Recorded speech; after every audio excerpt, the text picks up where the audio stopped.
my mic. I always turn up the echo and I forget that it's on. Thank you for telling Okay. me. That would have been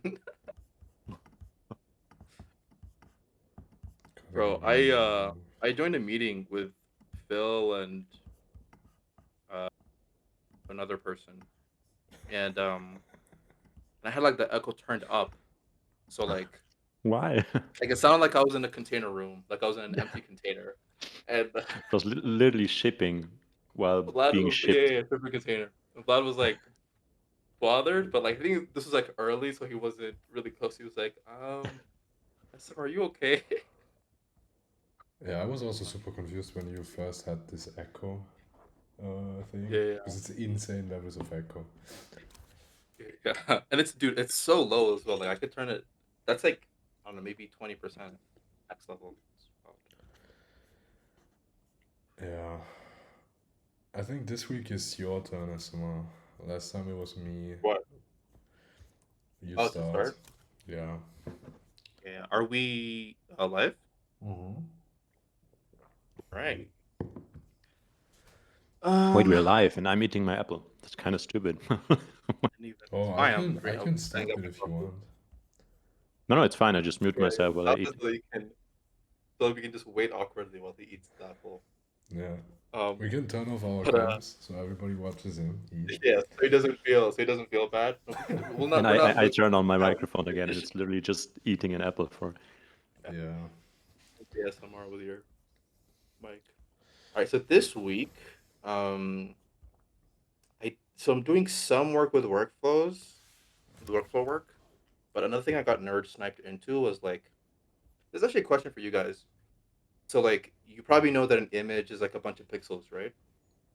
Would you have that same um type of understanding for what audio is, for like a regular audio recording? Do you know how a computer even like understands it? Because I didn't know until like this week when I was like studying audio. Did you know what that? Do you know what a voice recording is? I knew it back then in uni. I had a class about Fourier transforms and stuff like that, and like Mhm. also electronical engineering, and we did a lot with audio then. But Yeah, I might have I completely literally forget forgot. everything. So Yeah, like I didn't know what that was. I didn't know what audio really was, and so I was studying that, and I was also studying the web API for audio, which is just insane. It's really extensive, but I mean I guess if I had to explain it, it's basically like there's like forgot that there's some term, but like there's something in the speaker that moves up and down, and so you basically record how high up or how high down the thing is, and you record it a set number of times per second. Oh, So you're then talking about recording, audio. not playing. Sure, yeah, but what is audio? Was what I didn't really have a Oh. because even playing it, you'd be reading that. Obviously, it would be in a Yeah, different format because I watched a super interesting video about playing audio. It was about, I don't know which YouTuber it was, but it was like super informative, so cool. It was about how they used to play audio on these old ass handheld devices like Game Boys and stuff, and how it differs to now. yeah, But I forgot everything. Like the technical details, I forgot them. So yeah. I think though, I mean, I haven't seen the video, so it's difficult for me to judge.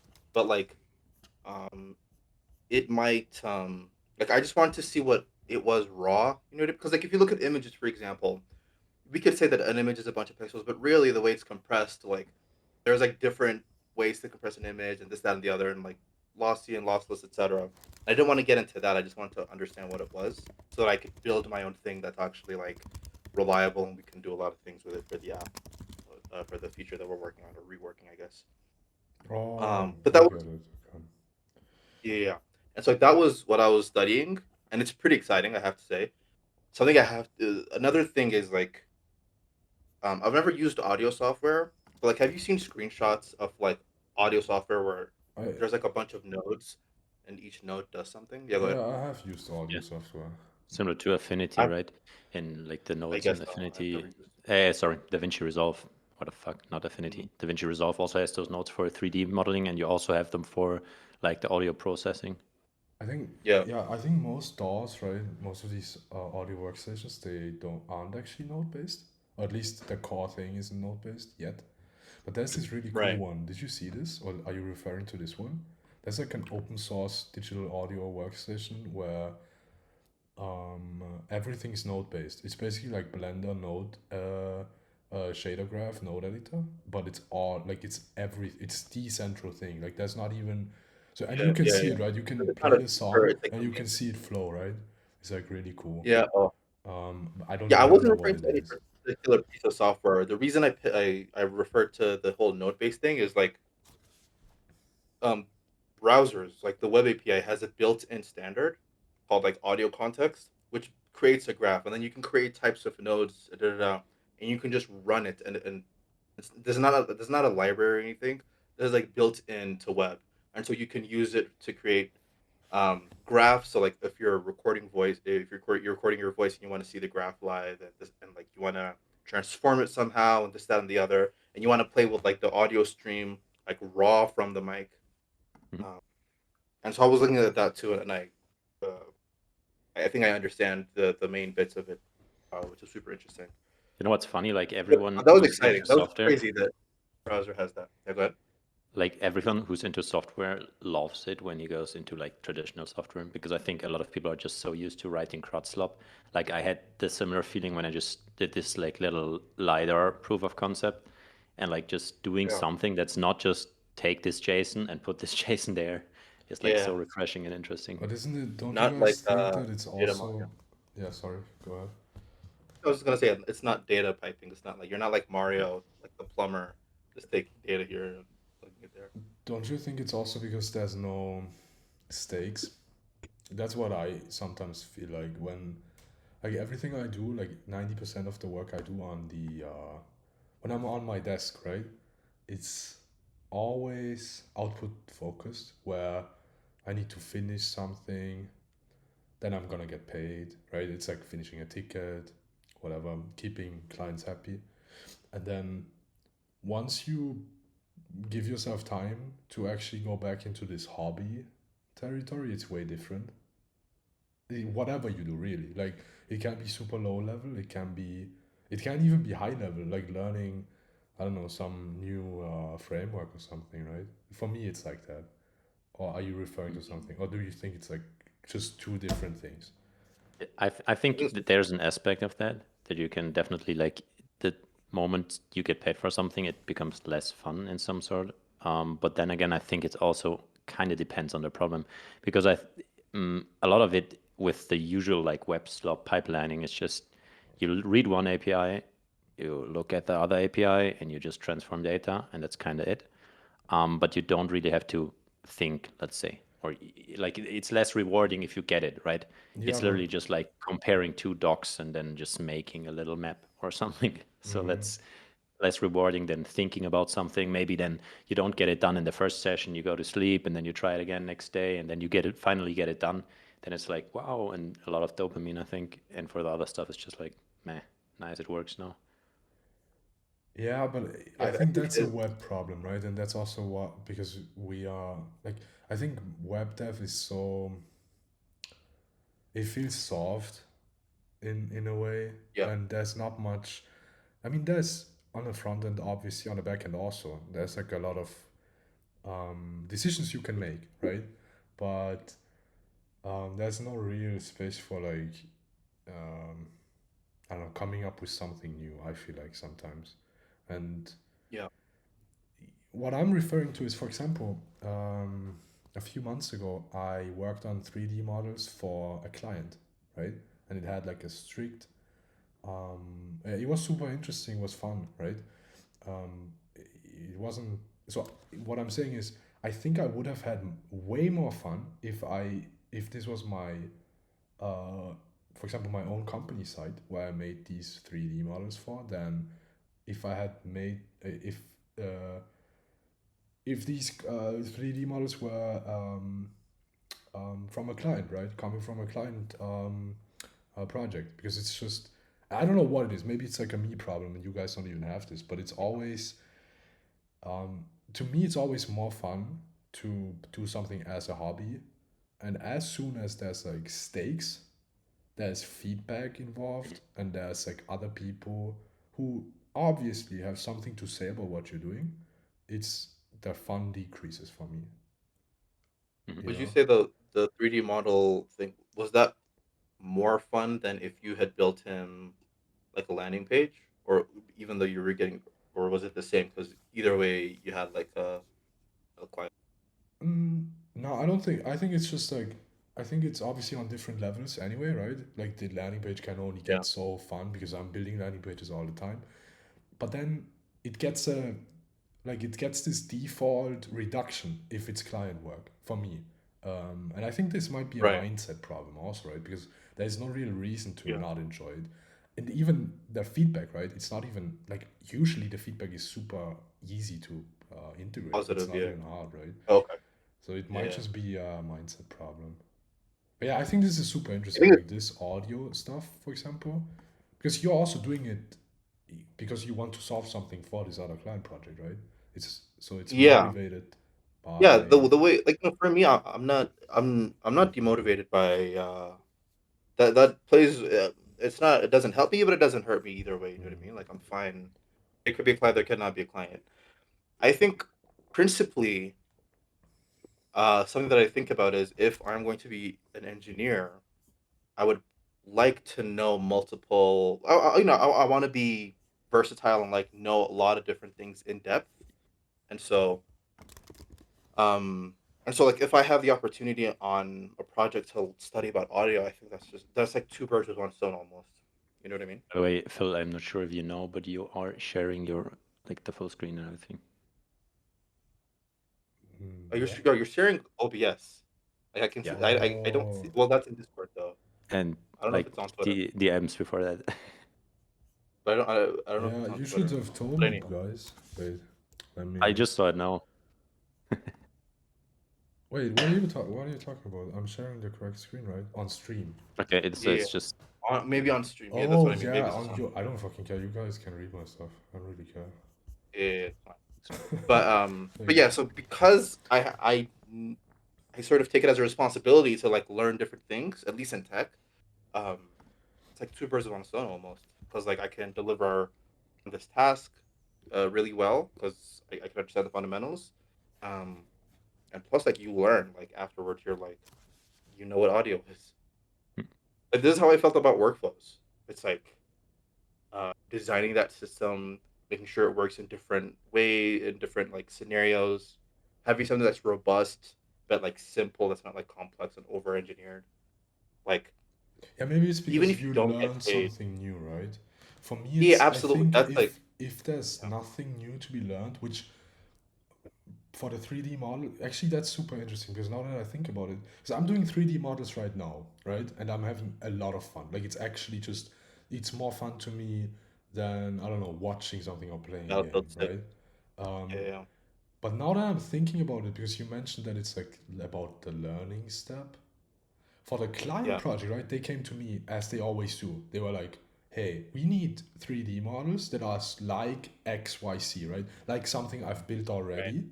Um, yeah, which to me is always inherently boring. So I think maybe that's actually it. Maybe it's not the client. Maybe it is that I'm doing something new in the hobby side of things. Most of the time, right? So yeah, for the 3D models I'm building right now, I'm doing low poly, old school 3D models like PS2 era, right? It's way different yeah. than what I'm usually doing. So that's actually interesting. I think Yeah. that's a big part of it. I mean, also it is also just more fun. Like, well, for example, this is something that I learned last year. But like, I learned how to basically like set up, and I didn't learn Kubernetes, so I just had to handle something by myself. But like, I learned how to like set up like a basically like an admin or a master that controls a bunch of nodes.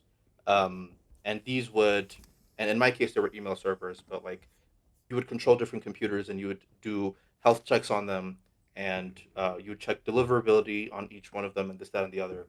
And it was a super fun project. I had to. That was probably the most difficult project I've worked on. Um, and I would like, you could say I know how to do that. Now, to be honest, I haven't done that 100 times. I've only done it once. But like, I'd much rather do that now than make like a like a crud feature. You know what I mean? Like that's something like that is much more interesting. But then again, so I don't know if that's because I haven't gotten used to that. Maybe if I did 100 of those projects, I would get used to it, and it would just be CRUD 2.0 for me. You know what I mean? I think that's how it always works, right? At least for me. I think for Could some be. people it doesn't work like this, where they just get. I don't really get this much fun out of getting better at something. Like it needs to be Uh, um, either big steps of improvement, or like I don't really gain too much fun from these like incremental. I'm becoming a better dev in web dev, for example. Every single day I show up. This isn't really that much fun for me. Although looking back, right, it's great, but yeah, um, yeah, yeah. I get you. you don't really get those huge Yeah, like dopamine having something hits, that really right? tests you Yeah. and that increases is way more fun than like a TRPC app, number 37. Like even with this, right? I would assume with audio, right? You might like be really interested right now, and you might get good at it, right? But then Yeah, to be able to go from good to expert, it's a tedious journey, right? It's not really that much yeah. fun I'd have to day do in it a day hundred out. times. Yeah, yeah, yeah.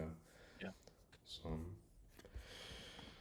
yeah, it was that, and is this also, audio related or is it workflow related yeah, or that was both? the no. That was like a no. That was like an example of like Oh, audio okay. related. But I think this is actually a database. It looks like, so maybe the screenshot is maybe not perfect. Let's say, but it's close enough.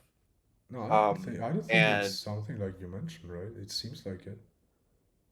yeah, yeah, yeah. But it's crazy that this is built into the browser. There's like an audio context. There's a way that you can create nodes. Hmm. There's types of nodes, and there's like a generic node where you can write your own function, and you can plug nodes however you. It's actually crazy that you can do that on just the browser. And And then do you know let me. how like Yeah, good that is? Because I'm just like from my brief contact with like people who are into audio, like yeah, compression and all of that matters a lot. So is it yeah. like when it runs in a browser, is it like could you just use the web like the browser APIs and create a good editing program or editing software just in browser with Canvas, or is it like so shitty that no one would ever use it? I So don't think the there's browser like multiple ships. things here. Yeah, okay. Yeah, there's like multiple things here. Like first off, I don't think people who are good with audio, like, are they like audiophiles, if you know what that is, or like people who really care about compression and this, that, and the other. Even if they are, um, this feels like one of those APIs that people have not taken advantage of, similar to like IndexedDB. Now, IndexedDB is horrible, to be fair. What's It's the very API, by the way? difficult, Do you but know? it's like, Because I yeah, it's called want. audio context. You create a new audio context, and then you create a bunch of nodes. I forgot the name of the nodes. Like if you look at audio context, yeah, yeah, Oh, yeah. oh. So then audio context is like a new graph. It's like a new manager for that graph. And then on it you attach a source, you attach an output, you can uh, attach your different nodes onto it. Um, but yeah, to answer your question, can you build that? I think so, but then again, I haven't studied it for like a long time enough, and I'm not an audio expert either to know what the limitations are. So Mhm. like I don't want to say yes because I'm not an expert in audio. But then again, I don't want to say no because I think there's like a very decent chance that like this is just something that people haven't taken advantage of.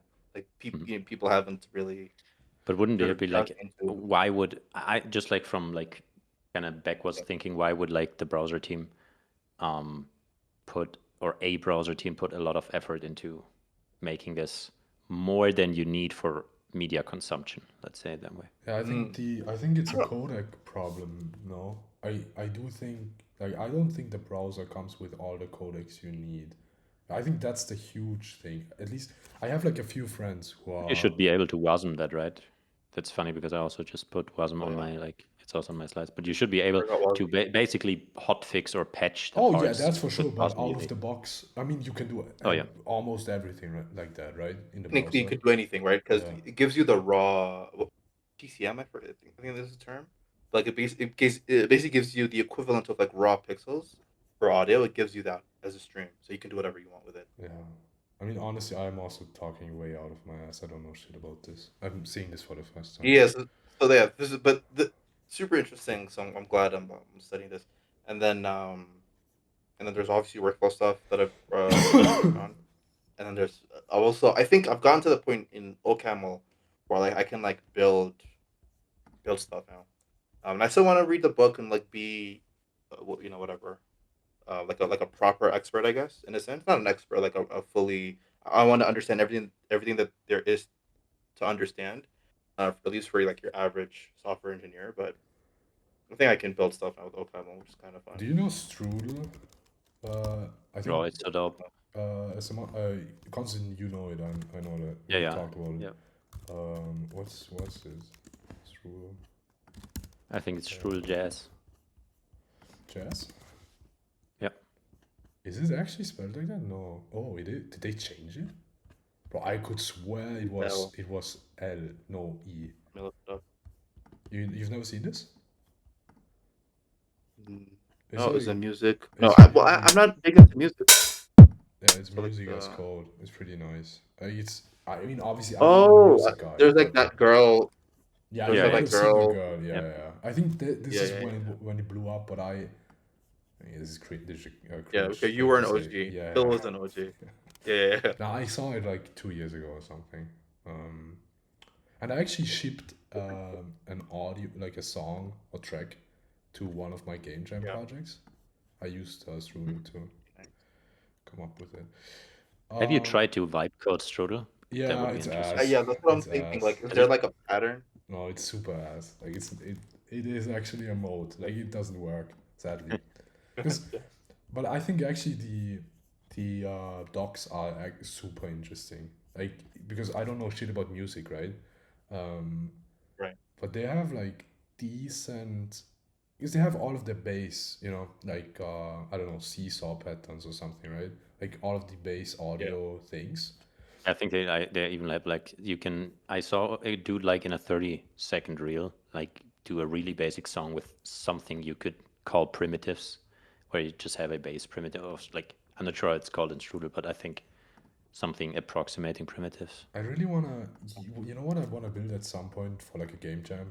I want to kind of have a game that, because these, you can pass variables into this, right? Super easily. And I just want to have a game that is somehow, as you play, it affects the music. But not just, okay, I'm playing a different song, Oh. but it like Yeah, changes yeah, the yeah, pitch by like a float, you Yeah, know? yeah. Yeah. Like how much health you have is there's no health bar, it's only audio. Yeah, it That'd be ups the pretty sick. bass or something, right? Like it's Yeah. obviously bass and stuff is way too simple. You could also just do this via your game engine's audio player, but like actually changing changing the notes or something, it would be kind of cool, I think, and it's possible. What was I the I had like a POC for this. Yeah. Have you played Lords of the Fallen? No, You guys the game?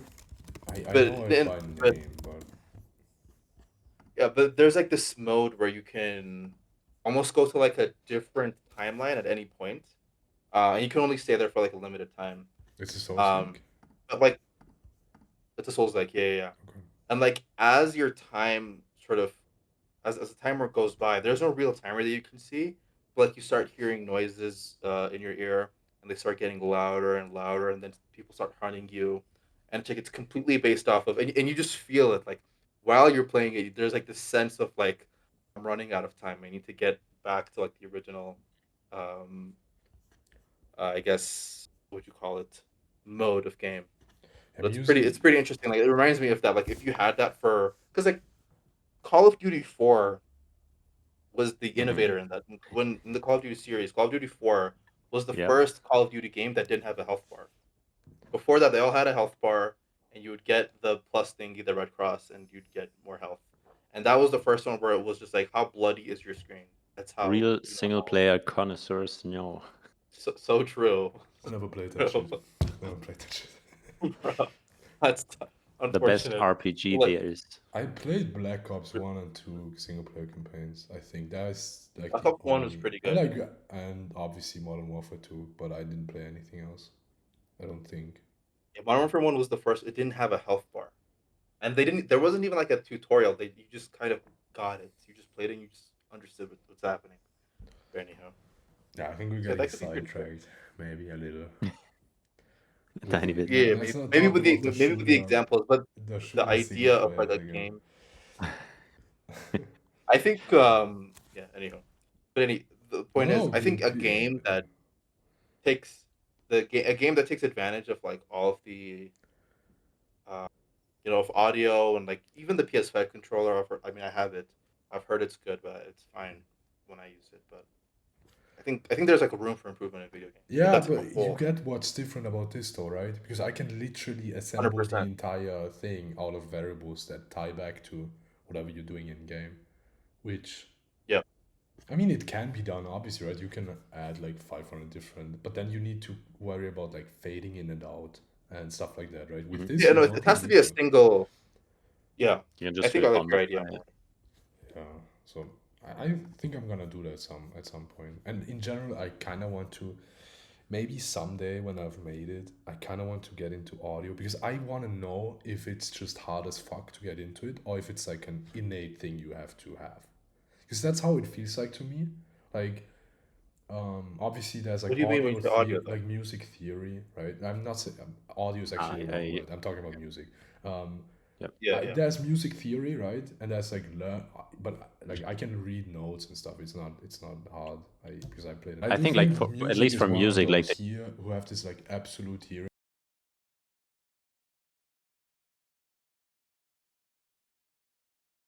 Or like, do they have I a wouldn't higher say, but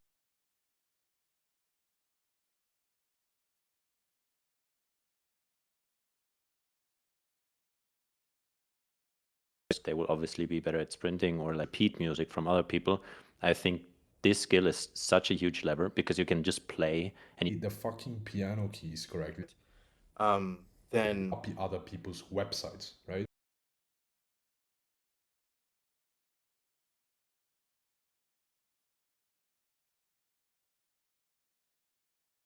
Fuck on a website, right? And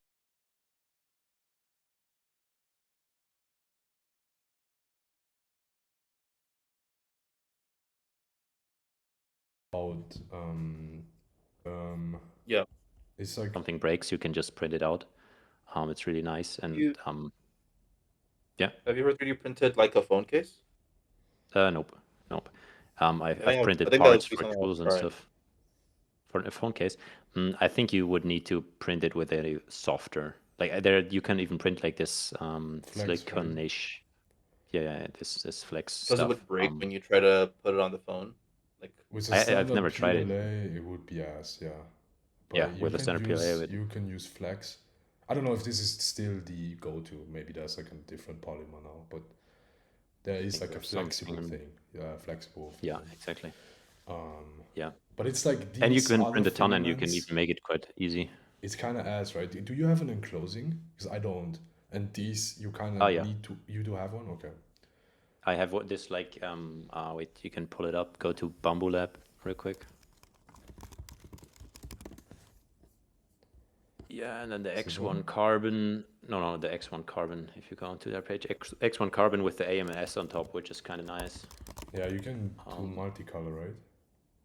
oh yeah, I have like Jesus, it's 1K. 4 spools in there. Yeah, I have 4 spools in there, and then you can put another one at the side, so you can print 5 different filaments at the same time, So which is what did kind of you neat. use it So, for?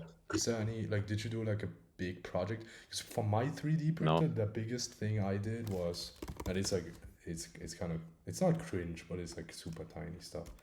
Um, let me actually. I Oh did fuck, it. I'm I using printed some some duct like tape. ergonomic part for a tool to make it easier to hold. That's something I printed. Then for a friend, I printed some stuff he wanted to CNC later on, so to iterate that, to get that done, like get the sizes right and the texture.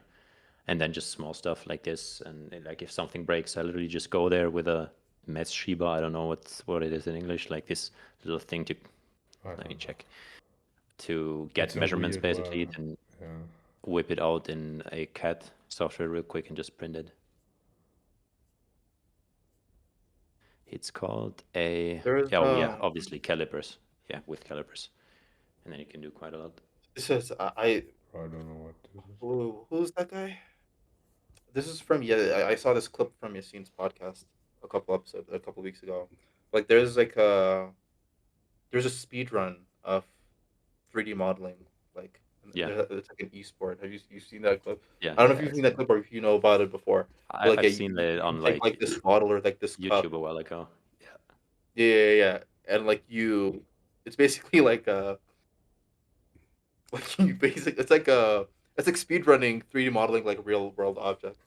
And like they have like an esport, and it's so There's funny also looking like at. Excel. There's an Excel esport, right? That's also crazy. Well, what's in OXL?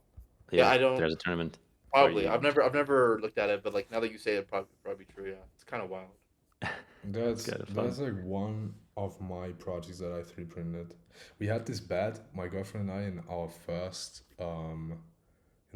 flat. We had this really tiny flat. It was like 30 square meters, and so we needed to optimize everything. And the bed was also the couch, and we didn't have much storage space, so I built these like attachments for the bed. It was awesome actually.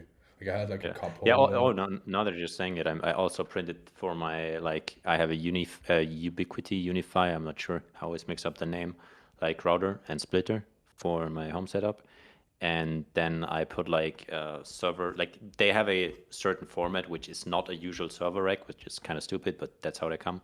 So I printed the little like basically placeholders, so I can put in a normal server rack accessories in there and screw that in. So printed that.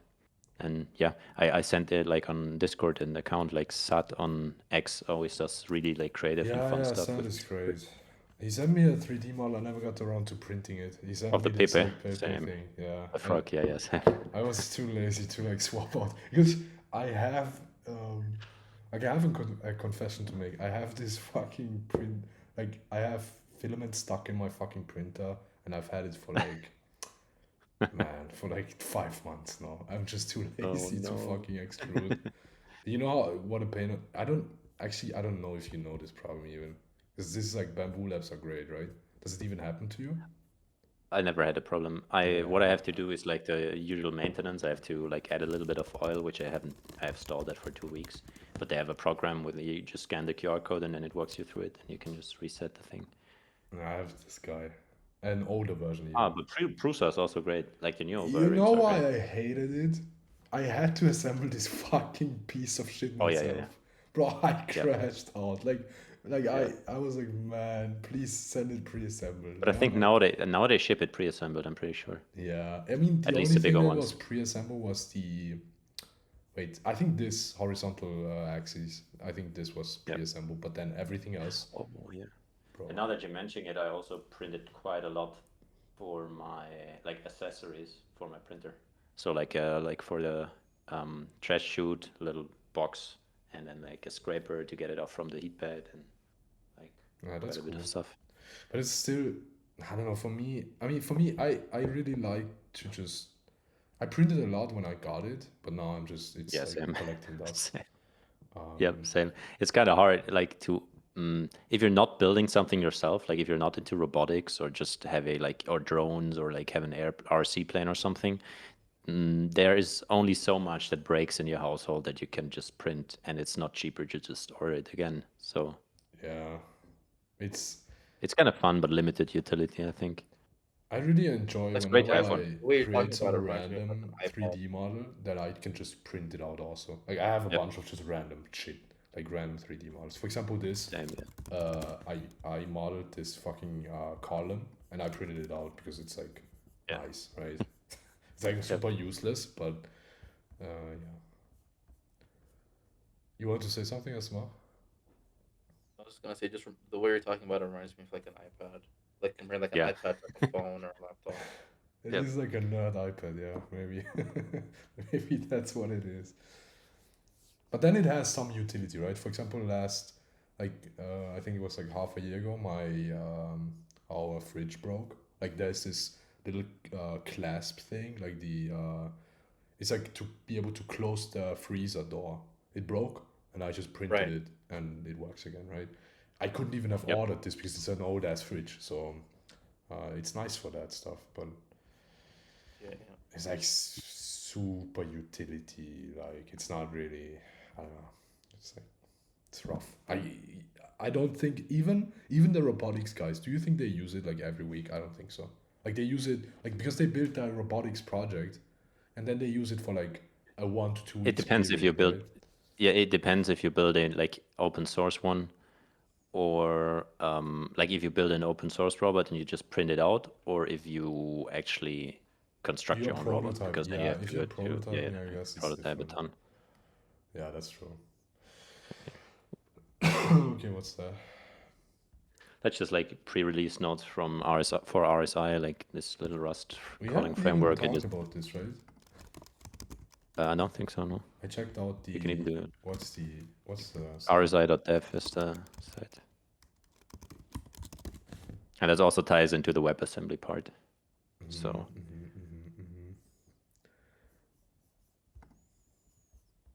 This is so fucking minimal. yeah, What's that even?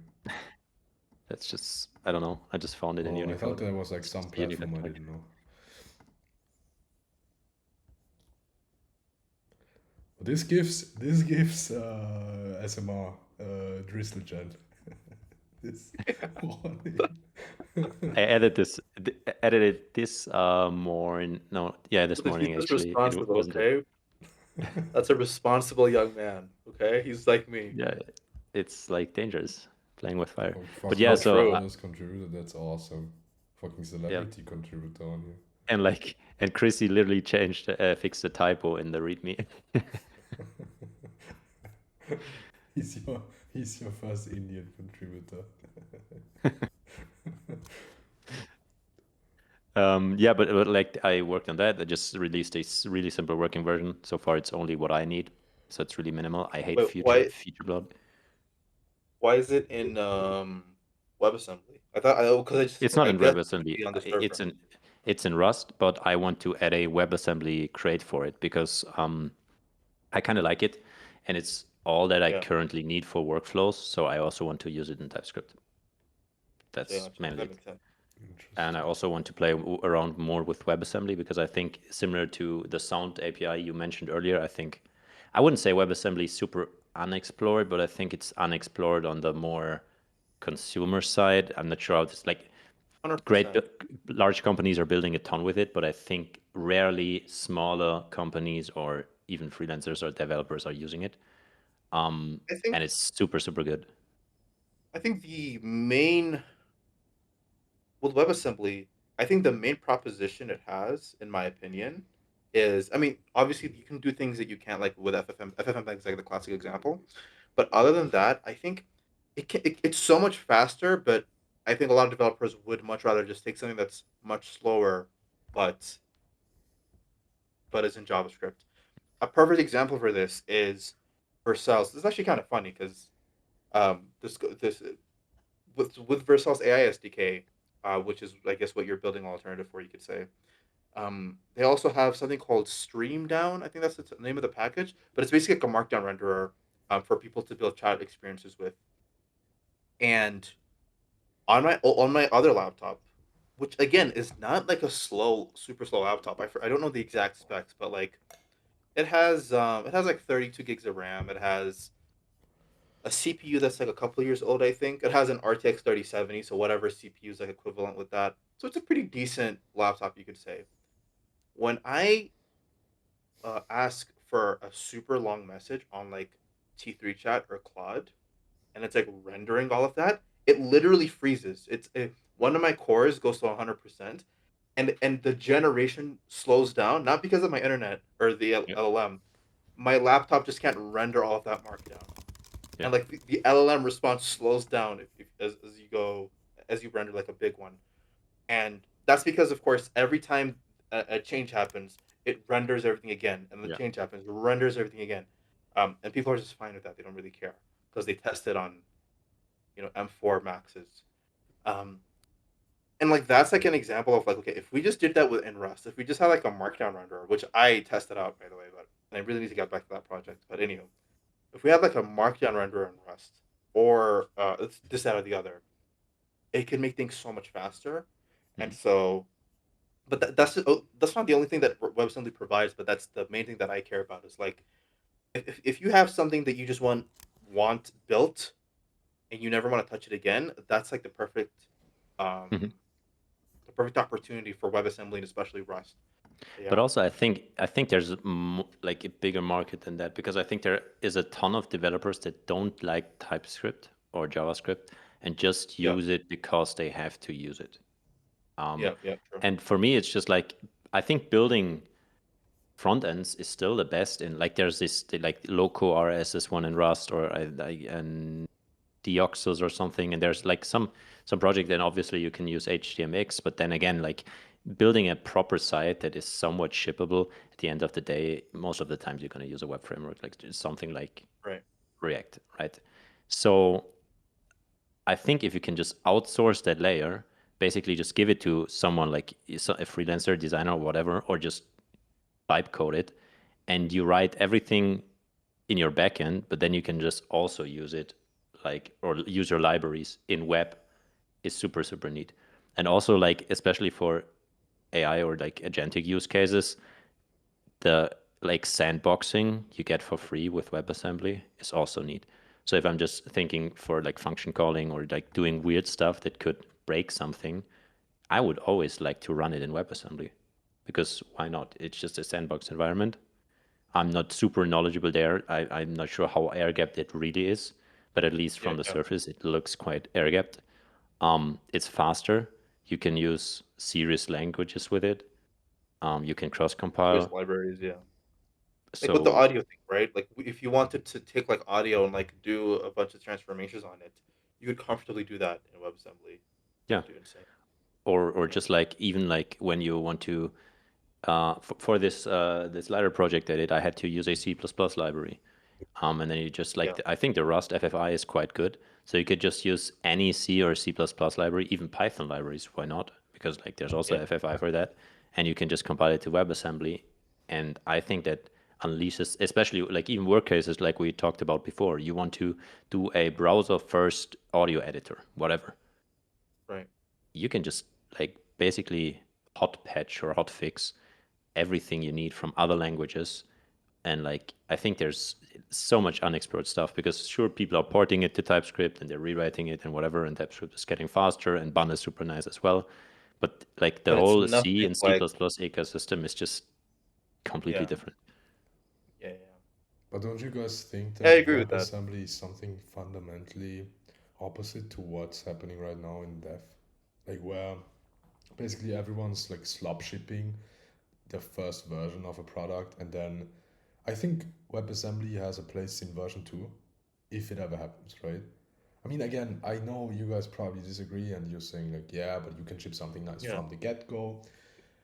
But in reality, like let's say you guys have a job, right? At a big like startup, is it, do you think it would be better to start off with WebAssembly? Maybe. No, I like it. I think it just you have to do it differently. Let's say if I would for like get funding or whatever for a project, I would just hire two really cracked Rust devs and just outsource or and one UI UX, right? And the UI UX would only do like the applications in like iOS and the web app and would only focus on design, only make it nice. He wouldn't have to care about TypeScript, and the cracked devs could make their cracked stuff and just WebAssembly it. Yeah, so you're basically going back, which I don't disagree with. I think it's actually, I think it was like kind of a misstep, right? And this is how we ended up with a lot of slop software. Um, because in the past few years, like everybody is a full stack engineer, and everybody somehow, now with AI even more, should know how to do everything, right? And I think that's a Right. bad. I think that's fundamentally bad.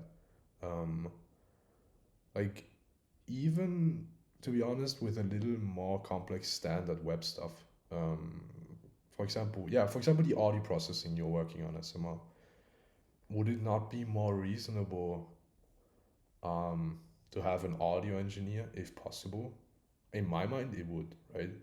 Um, For I mean, at our if you're building current like an stage, audio, not, right? But in the no, future, but like, like what are you building like a music app or are you building like a odd like a no, I'm voice talking about processor? our project right now, which not our project, but the Yeah. project we're working on, Yeah. right? Yeah.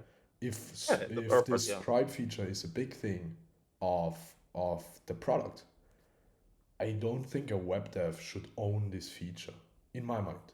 Like, as you scale the company, or if you take it seriously, and then as Kelly said, right, ideally you would have like, you're building a product that's not like 500 different products, but it's like pretty like central.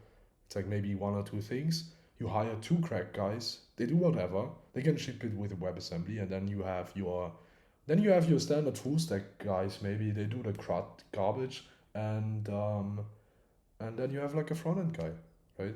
I think that's, Yeah. and I it really think makes me wonder, like, how did we even end up here?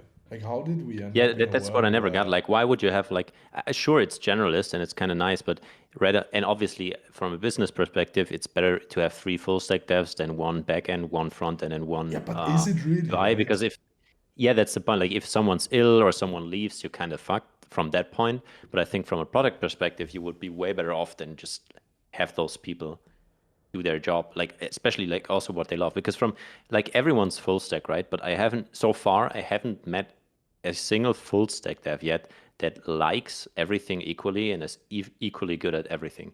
Every full stack dev just wrote a Next app and had some API functions, and now he's a full yeah. stack dev, right? It But depends, all of right? them either say I love backend more, I love front end more, I like design, and Yeah.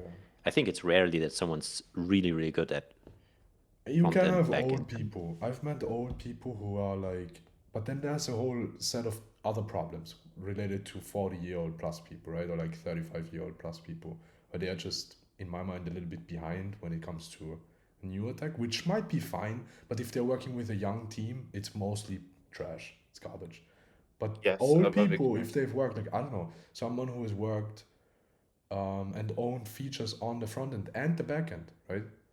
I think they can reasonably call themselves full stack, actual full stack devs, right? But then if it was like like I don't know, 13 years ago, where you owned your last backend feature, the world has changed probably, right? And you're not really a real backend guy probably anymore, unless you're using the same tech, which you can only really do if your entire company is like older on average, I think.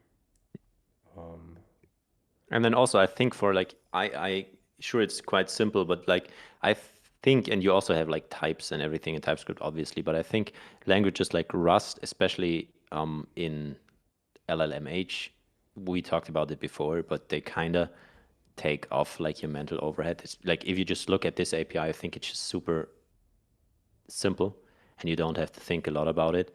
And I'm not sure, like, sure you could do it in TypeScript, but I'm not sure if you could do it this strict and just get your types and everything figured out at compile time and infer all of the information you need there, because something like macros and a way to meta program just enables a ton of features you would not be able to ship, and especially for like internal tooling and like um, I just think combining that and WebAssembly is kind of it's nice to bring a lot of not only just speed, but like powerful tools you would not be able to use otherwise into the web.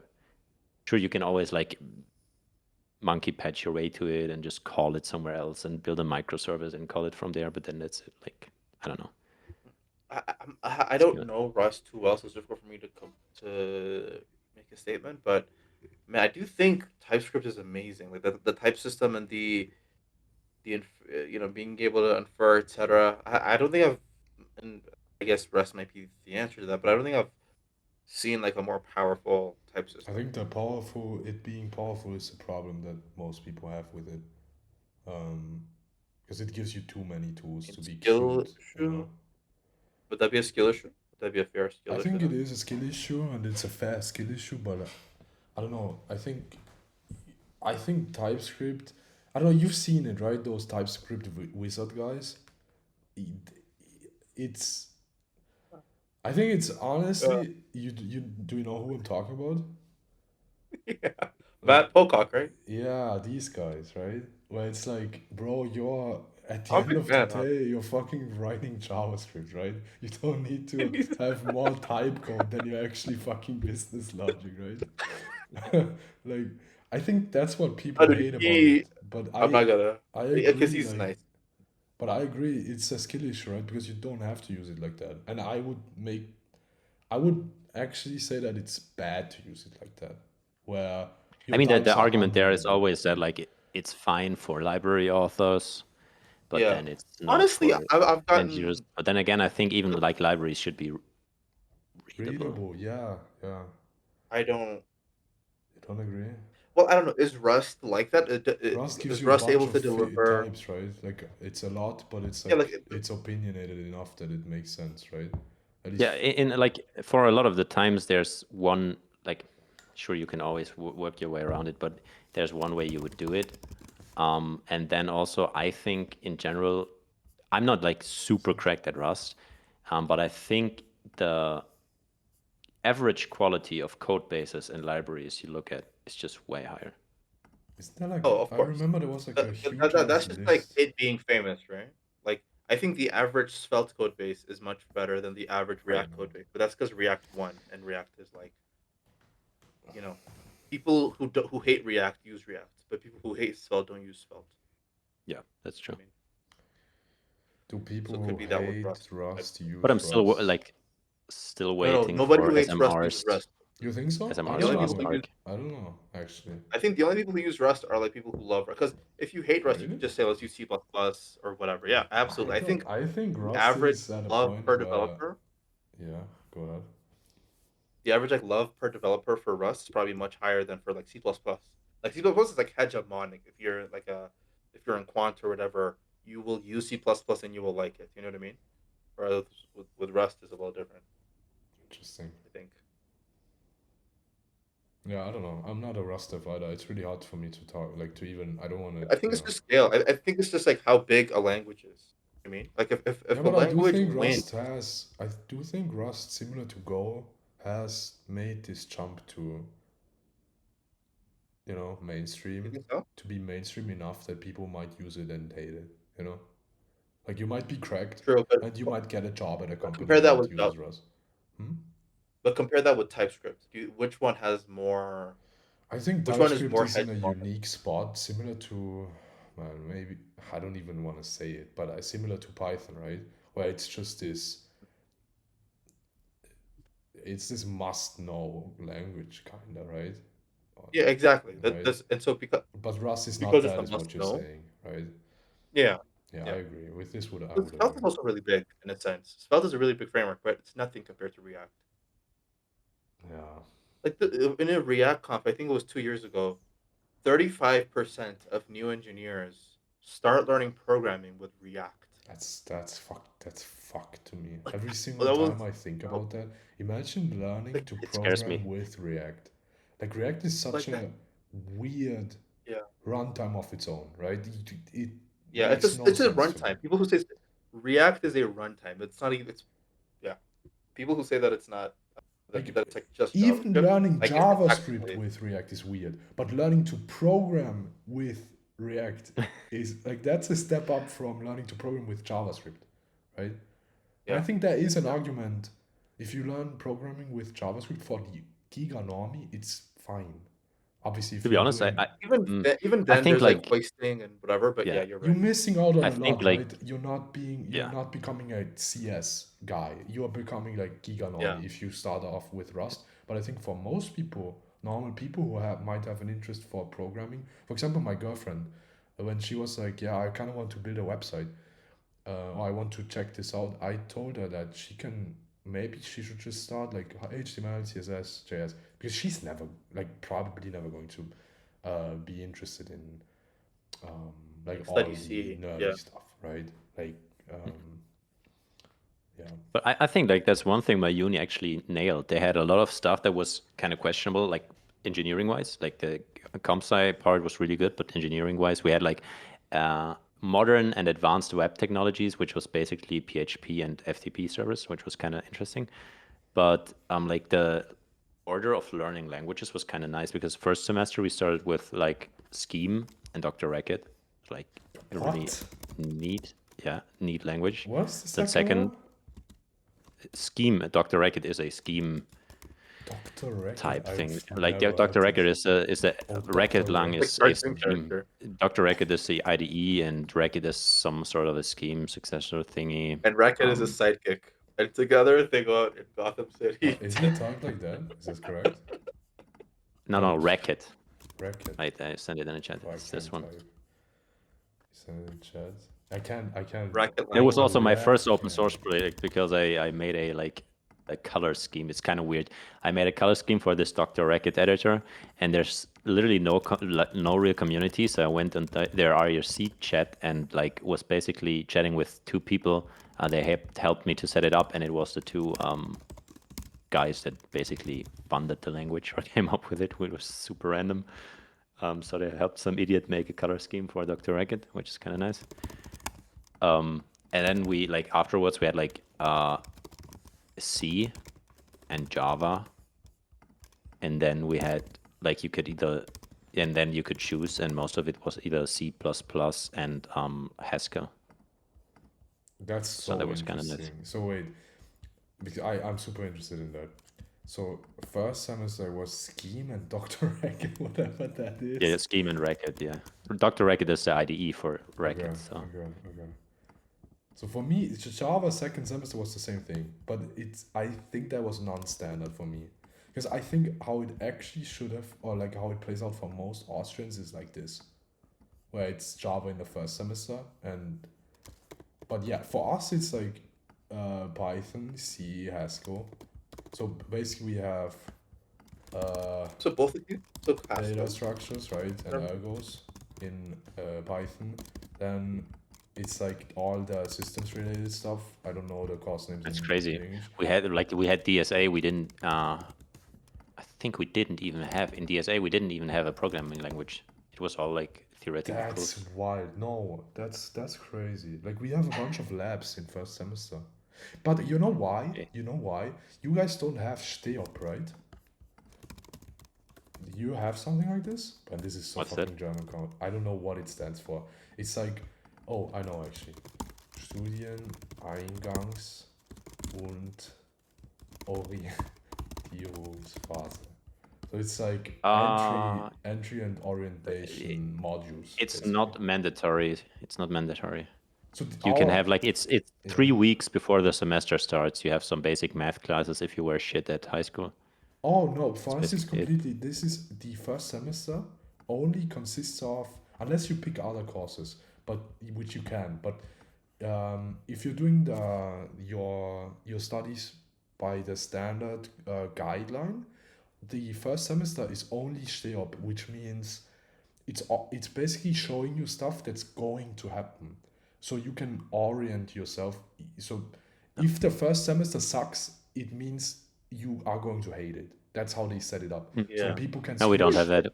after your first. We have this in after the the like first we have semester. something like this in the third semester. So there are some mandatory classes you have to pass before the third semester, and if you don't pass them, you basically get thrown out. Yeah, exactly. It's the same here. If you don't pass those, you're fucked, right? You can't, because usually is it the same for you guys where you can just fail all the classes and you can retake them whenever, but except those. For us, you could fail it once. You could fail it once, and if you would fail it twice, you would be out. Okay, yeah, that's different then. So what was it for you, SML? I'm curious if you know still. My what? First semester. I think first semester they had like a generic, because I went to there was computer science. I didn't go to computer science. I went to engineering, and the way it works is you basically take a semester of like generic engineering, and then after your first semester you pick which field of engineering you want to go into. And there's obviously civil and all this, and I went into software engineering. There's also electrical engineering, electrical and computer engineering, but I went to software. Okay, so And so that first semester was just like physics and all this, and then on the very next semester, which is the second semester of my first year, it was, what did I take? It was just Python for the most part. We just wrote like a shit ton of Python, and we learned how to program. It was a very, like, we had like different classes, of course, but they were all in Python. And it was really all directed into like learning, and we did, bro. Like, I had to do so many like DSA, but easy DSA questions that semester. we didn't. I don't think we did a single lead code thing in my entirety of uni.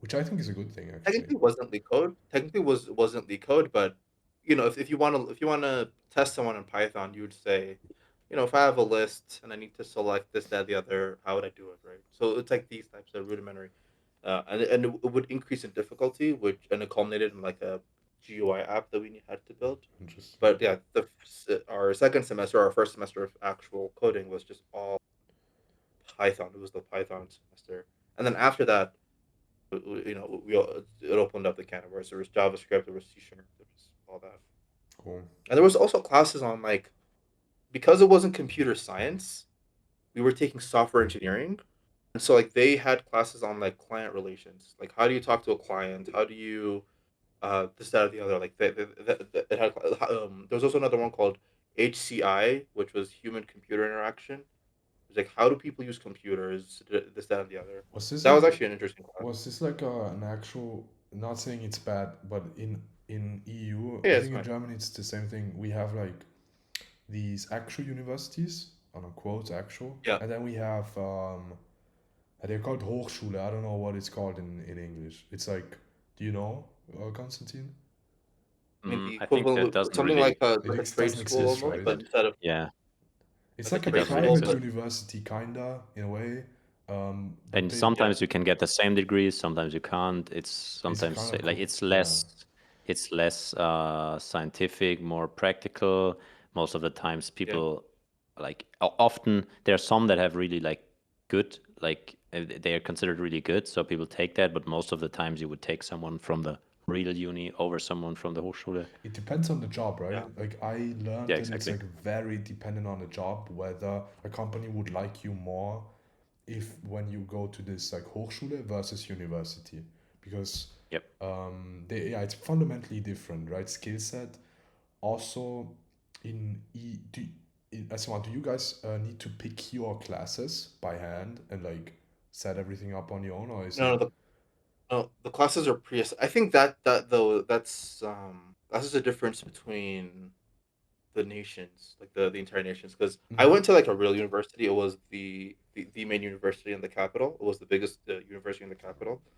Um, and so and but I also have friends who went to like private universities, this, that, and the other. Mm-hmm. And for all of them, this idea of picking courses is not really a thing here. Yeah, I think So it like that isn't that's in like most countries, right? Even in, I don't know about the US, but I think even there right. it I think in the doesn't. US you can pick your classes. Oh, okay. Yeah, because it's Yeah, yeah, what I've heard from like EU, at least when they're hiring, because last year I've done a lot of hiring interviews. They like right. to when they are hiring for junior positions, right? They like to hire juniors from university because there's, at least according to them, there's a higher standard of um, being like self sufficient, right? Because they had to pick their classes, they had to kind of show up on their own. And when they, in comparison to that, these Hochschule, right, type schools, they give you the classes, you have like mandatory attendance, you can't fail, like stuff like that, right? So it's like a little different. Yeah. But I think it's super interesting, Constantine, that it's that different. Like Austria and Germany. But I guess it's also different. Is it also different for you guys according to And different, which no, I think university you go no, to? here It it's is, pretty right? similar. Yeah, yeah. Here, depending on depending on which university you go to, it's different, but it's different like intensity and this, that, and the other, and like they're some of them have like basically no assignments, but then the classes are much more intense, and so the way they go about it could be different, but the curriculum is very similar most of the time. I know people who went to different who didn't go to the capital, and also people who went to the capital but in different universities, and it's all very very similar. So I think yeah, this difference in like curriculum is quite interesting. But to be fair, it is a different country technically, right? Austria and Yeah. Germany, but I mean, it is still we, for us, it's also like completely different than what you just said. For us in Austria, it's different in every single university. I'm pretty sure. Like Yeah, for us it's this also quite oh different. Yeah. varies. Like there is no set. Um, Yep. there is like this There's obviously needs to happen, right? Data structure scenario needs to yeah. happen, system needs to happen, functional programming needs to happen. But then what, and I think it might even be related to which professor teaches those classes, where it's not even like set by the uni itself. it's literally just okay. Professor Müller teaches, he uses Python for this, right? And then next semester you Right. might get someone else and he uses, I don't know, he uses JS for this, which would be insane, but maybe, who knows. Yeah. Yeah, actually kind of funny because I started at a different uni, which is 20 kilometers away from the uni I switched to. And like I thought that with Erasmus and basically the whole reason why we got bachelor master, it would be easy to change. But it wasn't. It was a lot of work, and I even had to retake 2 classes again, which was kind of annoying. Yeah, it's a kind of a lie in that regard, right? Like Yep. Erasmus, And it was literally it's like 20 kilometers, so it was the same region. yeah. It didn't really work. But I think Erasmus is mostly for like fun, right? That's the thing. It's portrayed as like, yeah, you can exchange knowledge, but it's the same. But then in reality, it just doesn't work like that. But yeah, I think so. That was the WebAssembly discussion. That was 3D printing. That was, and now let's talk about these fuckers, because they want Yeah. to kill fucking zero cred, but they are not going to. So true. They hate Why us. I don't know why They do hate they us. want to Why do kill you hate Secret? us, right? They don't want to. I think that's some completely different product, right? No, for sure. I think they are just catering to Yeah, it's this not highway related. niche, right? To this Levels IO niche. Like they're literally just Yeah. looking at it as a marketing stunt. Yeah, they just want a verified dashboards. That's what I understood. At least I mean they didn't say anything, but I think You know, I that's talked what to this they were hinting at. guy, me and Dan, we were in a group chat with this guy from 2 Cents Money, right? Do you know the platform? Yeah. Yeah. So, and we were like discussing how to even verify, because obviously it's central to their core business idea, right? Yeah. Where you need to somehow verify net worth, income, whatever. It's not really, it's always going to be somewhat of a It's not manual possible. process, right? Like I have $0 in my Stripe account right now. Like the only thing I have Yeah. is like the few dollars I earn from zero cred, where people, for whatever reason, buy credits still. But it's not much. It's like a few bucks. And then yeah, well, so I think most service providers, at least, they won't be able to use this anyway. It's only really for people who have a product. And then Yep. I'm thinking, as a Austrian, right? Would I make my earnings public to like I me personally, I wouldn't. I would, like, if I had a And also, product. what's kind of flawed, I thought, with this 2 cents thing, how would you add like real estate? I don't think that, like, I think so. I don't know for a But for a lot fact, of people, that's but a huge part of the portfolio, right? no, I don't think net worth over there works like that. It's literally just how much cash you have, like fluid cash, I think. But I don't know, Okay. to be But then honest. it's kind of lame, right? Because if someone has Yeah, it's 100K with actually like stupid, right? 2,000 apartments or something, it's kind Nobody of should have like whatever. 800K on there, because it's like Yeah. kind of it's idiotic. But I'm not, I don't know for a fact. Maybe they do check, like maybe you can upload I don't know, certificates of Yeah. ownership, right? But I think most of all, it's not really solvable. Like this But then again, notion like of even with certificates verifying, of ownership, you can like how would you fake test them. that? Like, Yeah, you and can't. second, I mean, how would you test that? You would have to get someone to your house, like pay him that he does a rating, like a market analysis of the neighborhood currently, ground tax, all It's of not that, and then reasonable. it's just like Yeah, and not you gonna have to happen. deal with all the yeah, fakers, right? And because all of there will this, always be fraudsters. yeah. That's just like And it's also, I think I it's think that even there was a way to stop fraud. incentivizing fraud, right? Like all the people who are fucking filthy rich, would they sign up to this platform? I don't think so. I think it's stuff like that, and even adding it to zero cred. I thought about it. Do I feel the need to verify my earnings? Not really, because I don't talk about my earnings.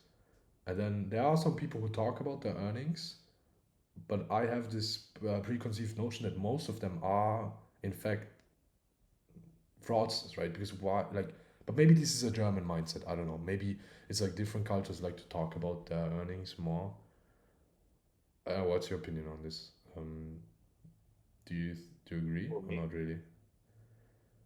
Me me or or Like, Luke. customer? yeah, any of you. Like when I post Yeah, about I we're think it can make sense for some people. I just think these verification pages really don't make sense, and I think there's a reason why there weren't there weren't those pages pre-internet. I think verifying like I'm not sure, really sure what it's about. I think it's kind of cool. Like if you, I'm just going through the verified ones here, like with revenue. It's kind of cool to see that. And but then again, what's the I don't really see what's the point, because like then it really let's say both earn, like two people earn 3 million, right? And one is super smart with taxes and investments, and one is super stupid. One could take home like 1.5, and the other one could take home 500K, so you're talking about the depending Stripe on where thing you, again, right? yeah, and Yeah. depending on where you live and taxes and all of that. So Yeah, and like that's the other thing. assume Yeah. it, like tax optimizing all of that, and assume you would know that someone makes 1 million revenue with that. What's like, I think often like products where there is no clear next step, or like called like, you know what I mean? What do I do with this information? Like, how is it helpful? Is it just for fun, or like, but because people like bankers won't go onto like Trust MRR and like accept loans or something just because someone has a like higher revenue No, there. I would make the guess that they even won't do it if somebody's verified on Stripe and just showing off their fucking earnings. But No, yeah, exactly. like It's it's kind a of weird. bad So, signal, but right, what's for the point of almost it then? everyone. Like if I imagine, let's say like let's say ZeroCred was like wildly successful. I verified with Stripe, and I don't know, I posted it on LinkedIn or something. Bro, all my clients would be like, "What the fuck is this guy doing? Like, what? Like, I think MRR posts in general and verifying MRR is it's such an I mean, autistic thing to simply to do. flex. It's Yeah. simply, yeah, it is simply to, because people, I think there's this idea of like, because there is a certain type of person that's okay talking about money, but it's simply because he is sort of detached and he's just talking about, how do you start a business? How do you make money? This I started this business. I made this much of cash, whatever. And it's this sort of clean, very formal way of talking about it because he just has no shame. And I just want to make a better business. And I just want to talk about business related things in a very honest way.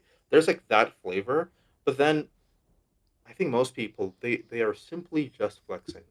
They're all from like they all what I don't want to talk about them in a derogatory way, but anyhow, they just want to flex their successes, the successes that they've had on with their agencies and their SaaS businesses, and that's it. Really just starts and stops. I don't think there's any culture there in a sense. You know what I mean?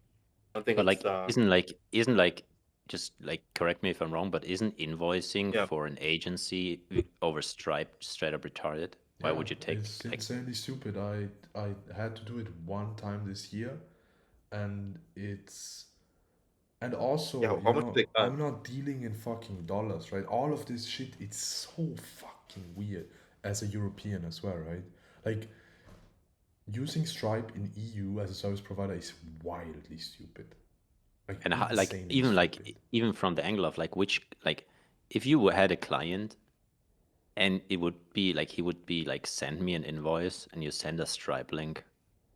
I mean, I did do that two times this year with American clients because Yeah, but um, like, yeah, I mean, here, like, wouldn't that be no, like, nobody would pay. Nobody even knows, right? like, Like dude, my what is this clients, link? I'm not clicking on it. Just send me your like bank yeah, account. they might know Stripe as like a payment provider, right? But they have, and I'm sure of that, they have never paid uh, or have been paid any B2B cash via Stripe. Like 100% Yeah. not. Like Stripe Link is not a thing. Um, and I don't think it should be used like that even. Like it should be for a product, right? That's what Stripe Link should be for. You're paying for a product. And yeah, the other thing is what's interesting, and I don't know if I will get in trouble for saying this, but let's say this wasn't like, let's go away from the Stripe discussion and let's go to verifying my income as an agency, for example, right? Let's say I would want to upload my invoices somewhere. I don't know how it is for you, Constantine, but my invoices oftentimes, like with the EU clients, there's some scheming going on, right? Always, where there might be, um, government grants. There might be other stuff that's going on. So you put some other things on the invoice, what you're actually selling, right? For example, I'm building something for this client, but they have a government grant for, I don't know, marketing, right? So there might be some funny stuff going on. Not saying I'm doing it, but in in most, Minecraft.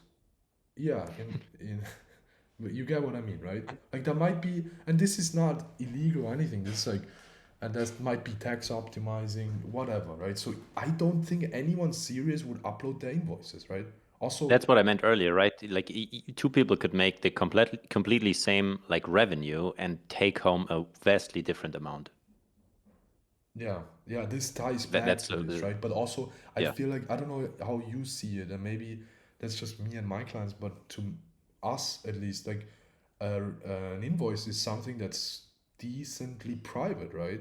Like I wouldn't. I think it would be a breach. I think maybe it might even be illegal. Who knows? If I were to upload an invoice that has all the I'm pretty sure information you from can't. my client, right? You can't because it, like even just from GDPR you can't Yeah, you're sharing way too much, right? because And yeah, and also there might be something like just the person you're addressing. Maybe it's not the Geschäftsführer, like CEO, and then already then it can be problematic. yeah, so I don't know. Like I think it's fundamentally unserious, and whenever I see something like that, and this starts at MRR posting. Like MRR posting as an agency owner is to me insanely weird I because think even as a I think I'm not sure. Like it's cool, but even as a I'm not sure. I think even as a startup, it's kind of weird because like if someone is sure yeah, you might get investors, but if someone wants to see it and he's serious, it should be he private. wants to For see it startups, anyways. MRR is a big thing for startups, right? Obviously, if you're raising, it's Yeah. an important metric, but you wouldn't,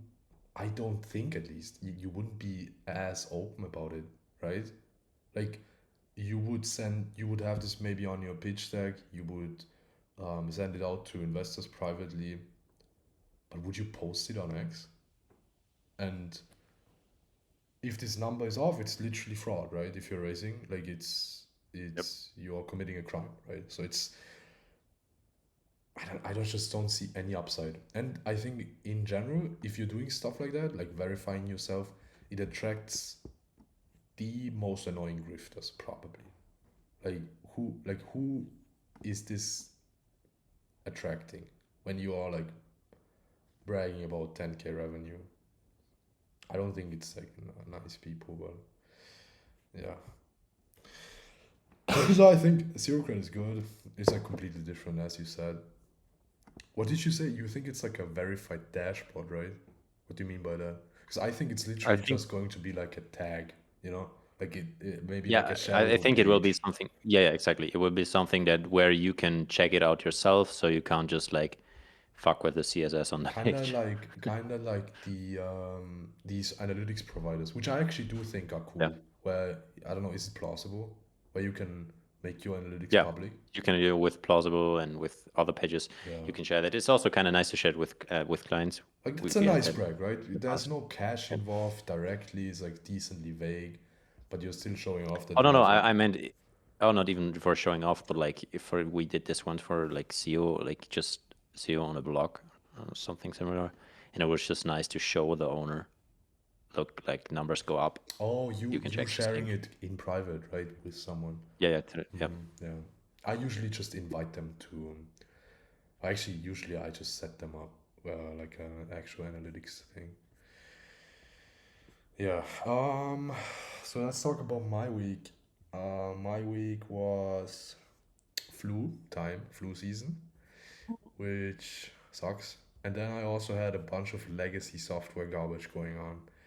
Um, Good this stuff. in particular was today. I had like a team viewer session where somebody installed this fucking app on my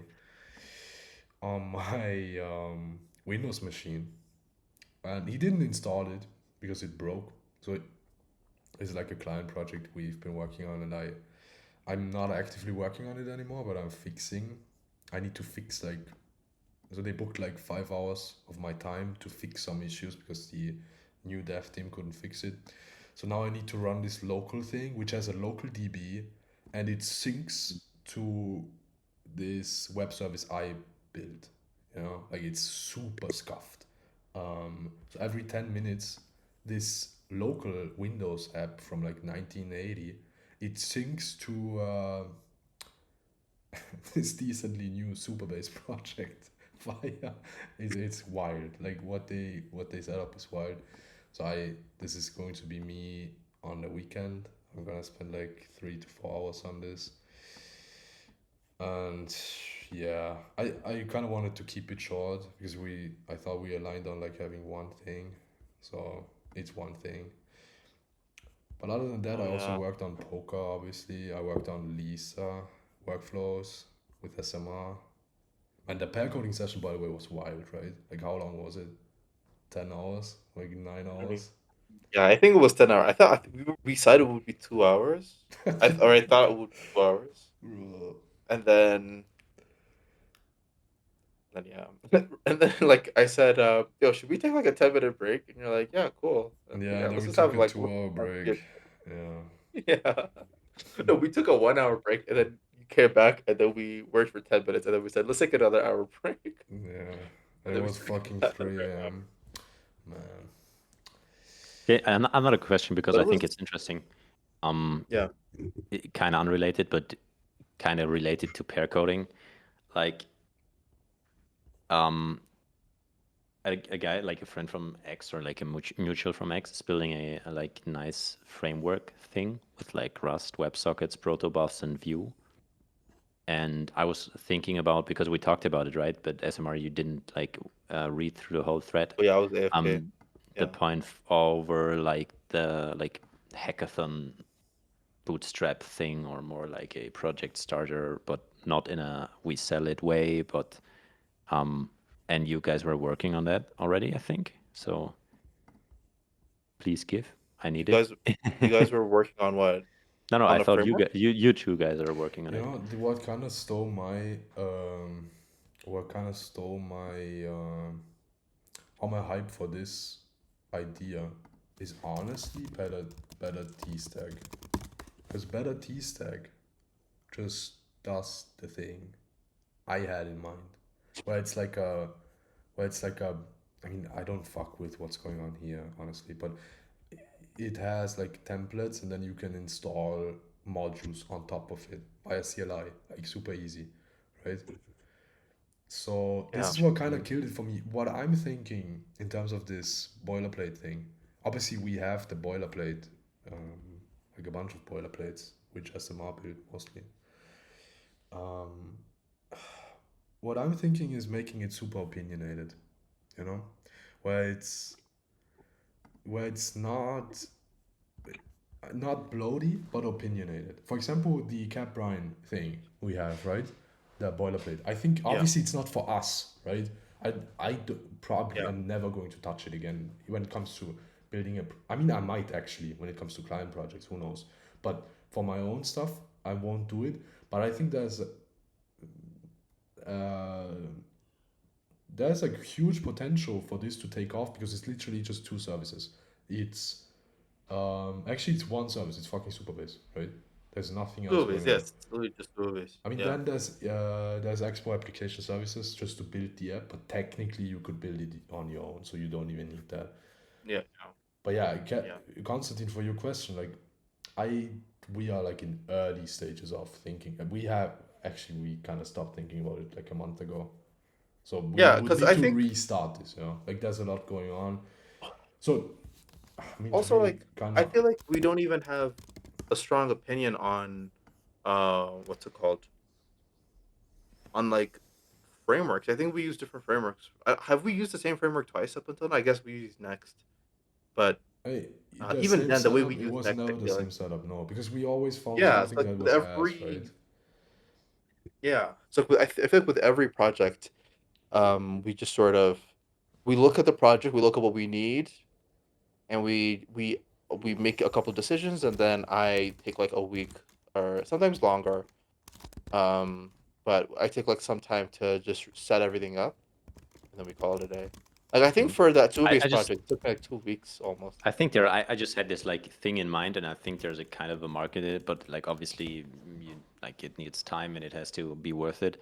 But like just a really simple landing page with a ticker on the bottom, how much people won with it in hackathons, and just like making it super ship fast, but in a That's non-ship what fast shitty way. that's We're what I gonna mean. Like super build this out, opinionated, but like, right? and like even super opinionated in the target audience. So literally, just this is for a hackathon. You want to get up and running. There isn't like Stripe checkout or anything because you don't need that. Just like super quick. How do you? What's the fastest way to build something in on a deadline? And you can use this for MVPs. You can use it for whatever. But just like have something that's like really you have to do it that way. And like there's always the same thing, right? You build some sort of dashboard, you have some sort of data ingestion, you need some sort of Yeah, database, yeah. whatever. Can even be like just Well, SQLite or I think something the for that. thing is we have a bunch of different things, right? Which I think that what SMR mentioned, I don't think any of the stacks are bad per se. I think it's just different tastes. Like I do think Zero Cred, although would we use Next.js again? Maybe not. But I do think Zero Cred is decent when it comes to as a client project, it could totally be shippable, right? Because for client projects, and that's how I don't really want to focus on hackathons, to be honest. I think it could work. Not saying, like, you could literally use this as hackathon, but my idea was to have a stack ready for agencies, you know? Basically, okay. or I guess Cal's agencies and idea was different. freelancers, right? Because Yeah. that's the niche I am in, and that would mean if agencies actually used it, you could sell consulting to them. I can sell anything to fucking hackathon users. Like, let's face it. Do it, or don't you I agree? think okay, that's a different conversation. But to his thing, well, in the hackathons that I've seen though, they usually have tech requirements. Like for example, there's like a 10 stack start hackathon that started 2 days ago, and that has like a require. You have to use Convex, you have to use 10 stack start, and then there's also other optional technologies that are the sponsors of the hackathon. Um, Yeah, so and there was white another package. hackathon with Expo. Yeah, there's all. I feel like there's a lot of these hackathons have requirements, so like marketing to them might not be the best thing. But that being said, though, this idea of like, for example, I think for hackathon, Tanstack router with TRPC is just amazing. That being said, I don't think you can just say just use Tanstack router with TRPC, bro, because I think you actually maybe you should be like a to do app or whatever. You need to actually build something fully. Like you need Drizzle, you need the Drizzle command setup. It needs to be ready to go. You know what I mean? And I feel like just saying, "Oh, 10 stack router with this or this, that, and the other," I don't think that's really what you would expect from like a starter kit. So I think what Cal is expecting actually makes sense. Even though again for the hackathon thing, people might require different things. Yeah. And lastly, But yeah, we are aligned on that, right? yeah, go ahead. When it comes to expectations, Yeah, we're aligned, right? Kel and I, like, I yeah, think we're both aligned on it needs to be opinionated. I agree also with Cal when it comes to no payments, no, because opinionated, what it ended up being in the last few years is this bloat. Like, if you look at a boilerplate right now, any of them, they have so much shit, right? I don't want to have Yeah. everything be yeah, pre-styled. But but I but but it comes from like that comes from paid because like if you just do a base and people pay for it, then they say, "What did I pay for?" So you Yeah, like that's yeah. basically back to like yeah, feature yeah, creep. You yeah, just add a fuck ton so they can And basically you can like steamroll them or like just overwhelm them yeah, with features. So yeah, like yeah. your $140 for the starter are somewhat and it's justified. more work to Literally. rip out the components and styles than to Yeah. just go from Yeah, scratch it doesn't again, make sense. Yeah, Yeah. it's just to sort of bombard you with. It's like that. Remember that call we had, you, me, Vlad, and who's that? I don't want to talk shit about. I hope he never sees this, but the Italian guy. He is following me, by And the way. like, Just saying. I hope he never sees this. We start the call, and for like 7 minutes, three of us have to sit silent and listen to him talk about all the things he's done. Well, I did this. I finished this hackathon. I won this. I worked with this, and it's like 7 minutes of us just listening and waiting for him to finish. And so, like, I think it's that same effect of like we have better auth and we have style components, we have server-side rendering, and we have and they're just like Yep. slamming you again and I again. do It's think just it You should don't need have that. auth though, to be honest. Because without auth, well, it's yeah, kind of auth is ass, right?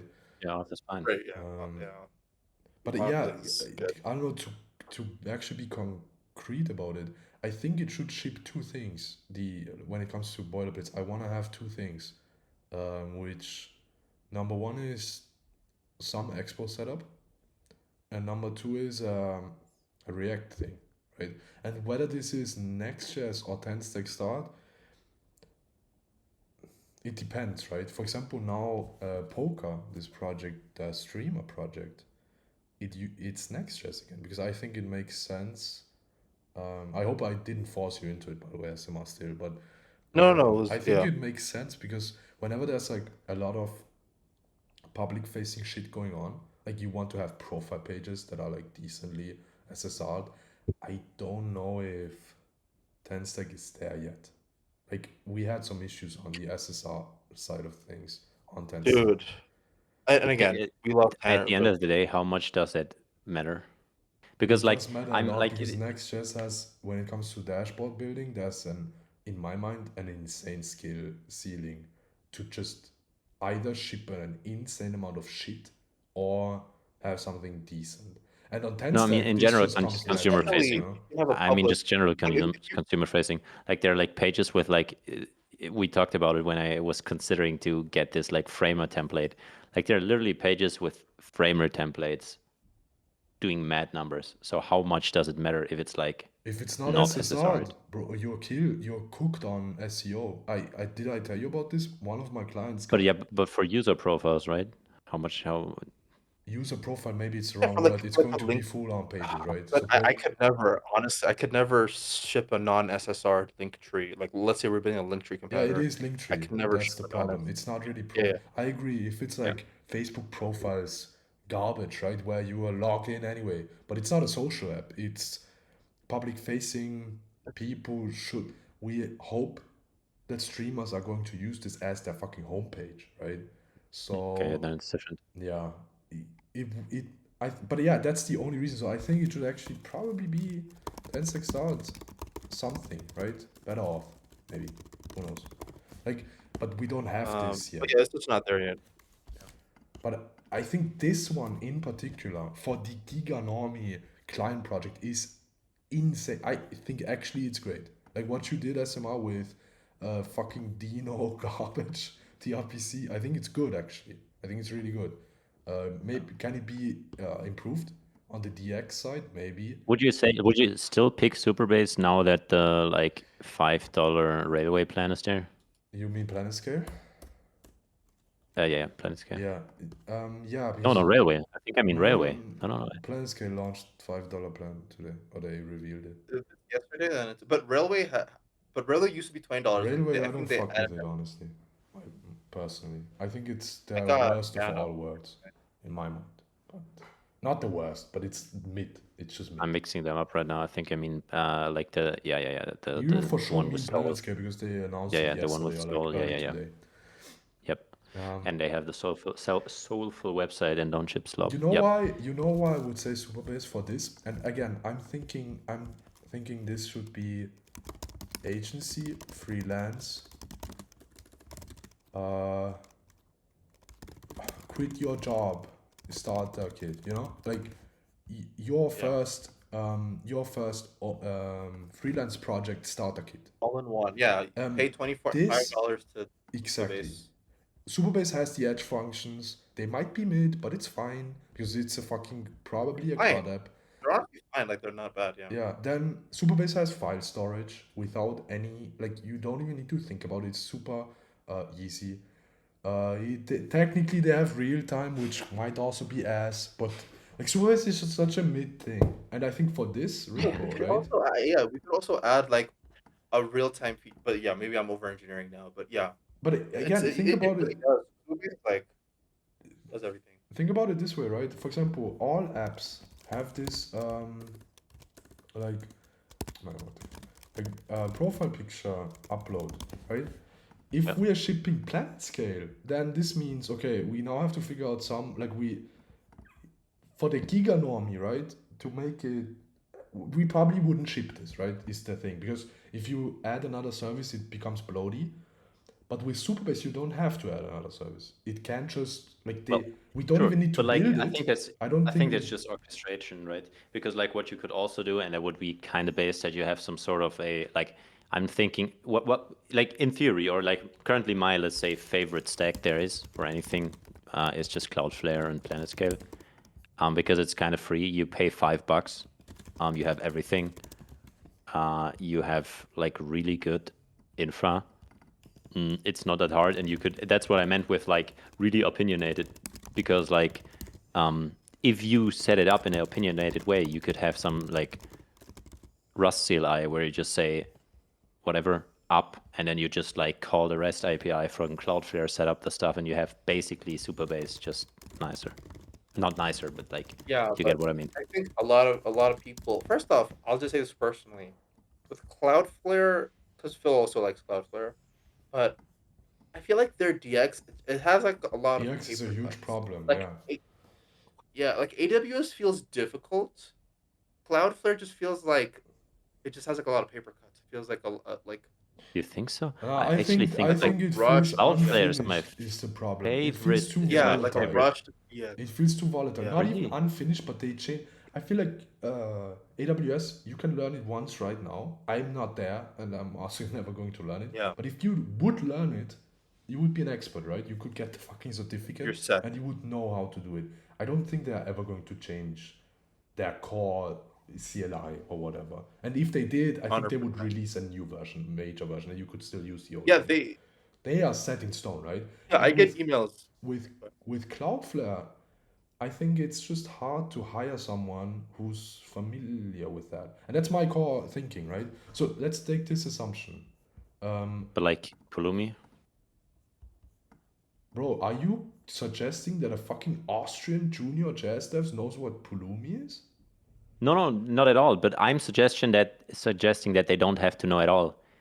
And the idea, like the idea that I had was basically this is the project.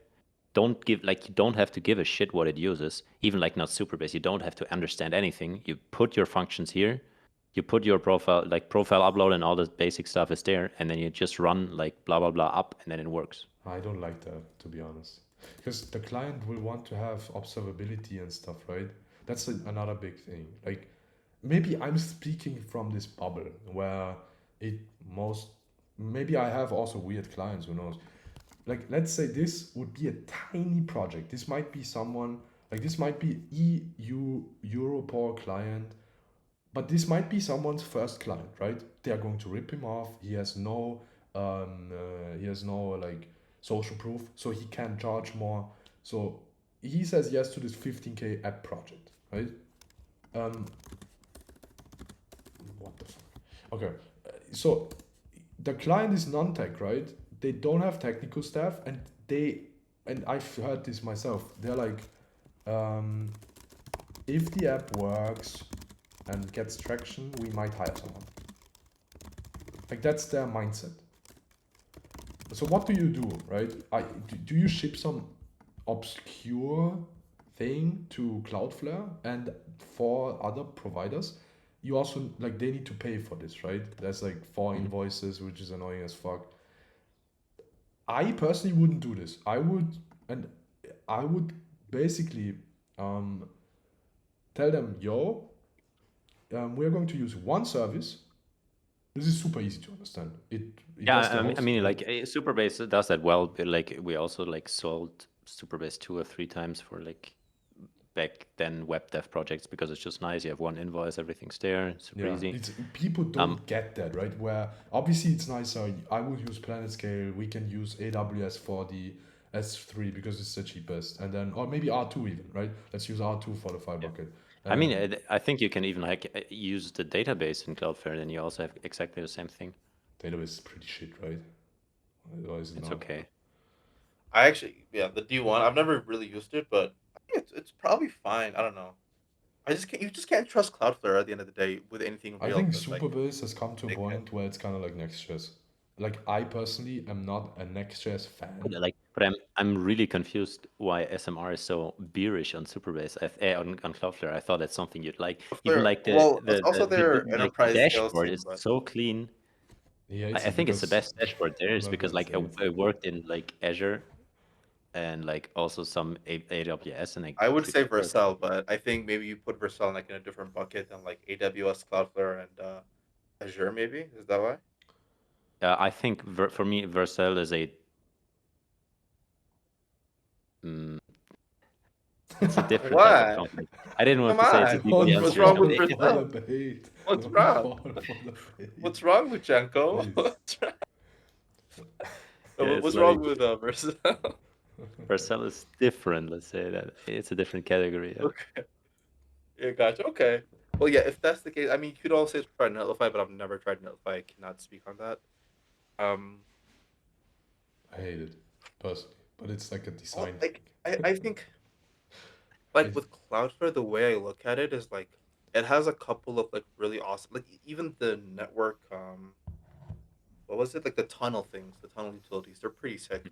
I like Also, them. the new, for Oh, example, the Docker CLI, like it's amazing, right? The new stuff they're oh, shipping. I've never tried. I haven't tried that. I still have to try Bro, that. it's Yeah, I still have to insane. try Like that. it literally, it's like, okay, do you want to orchestrate this? Do you want to plug in your R2 instance? Yeah, okay. I figured out that these are the same name. Do you want to connect them? I'm like, yeah, thanks. Right? Like going from AWS container orchestration to the new Durable Yeah, thing on Cloudflare was insane. Like it's great stuff. But gotcha.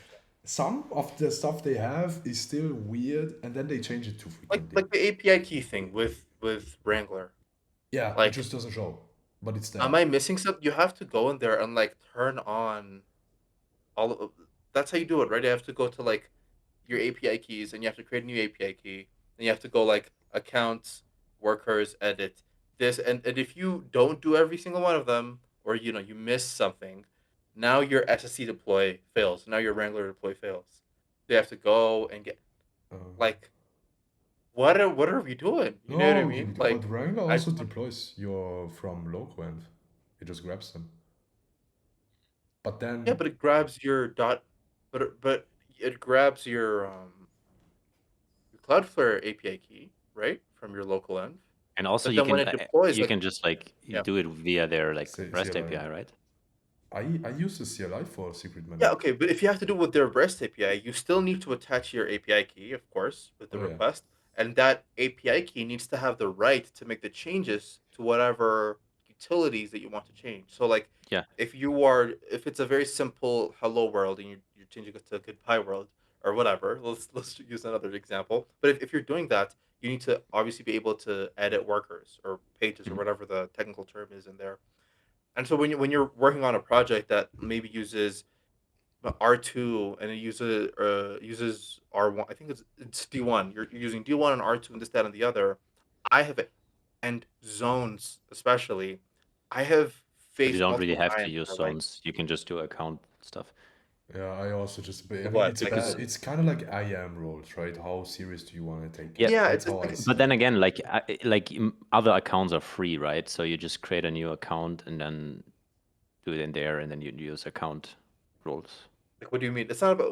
I for don't You can understand. set encapsulating. up. You What's can set up. I don't know if I'm correct, but if we're talking about the same thing, but I always just set up a single API key on Yeah. when, for example, when I set up a new Cloudflare instance for a client.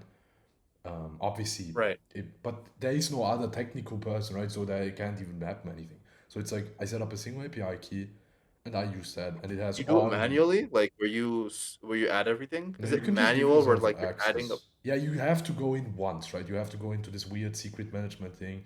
You click once, but compared Okay. to AWS secret management, in my mind, So so it's so there's nothing in that feel. So I think I must be doing something wrong. So it maybe, has yeah. to be It sounds because it the way sounds I'm convoluted doing it because is like yeah, I'm literally like I say create API key, not like get the existing thing.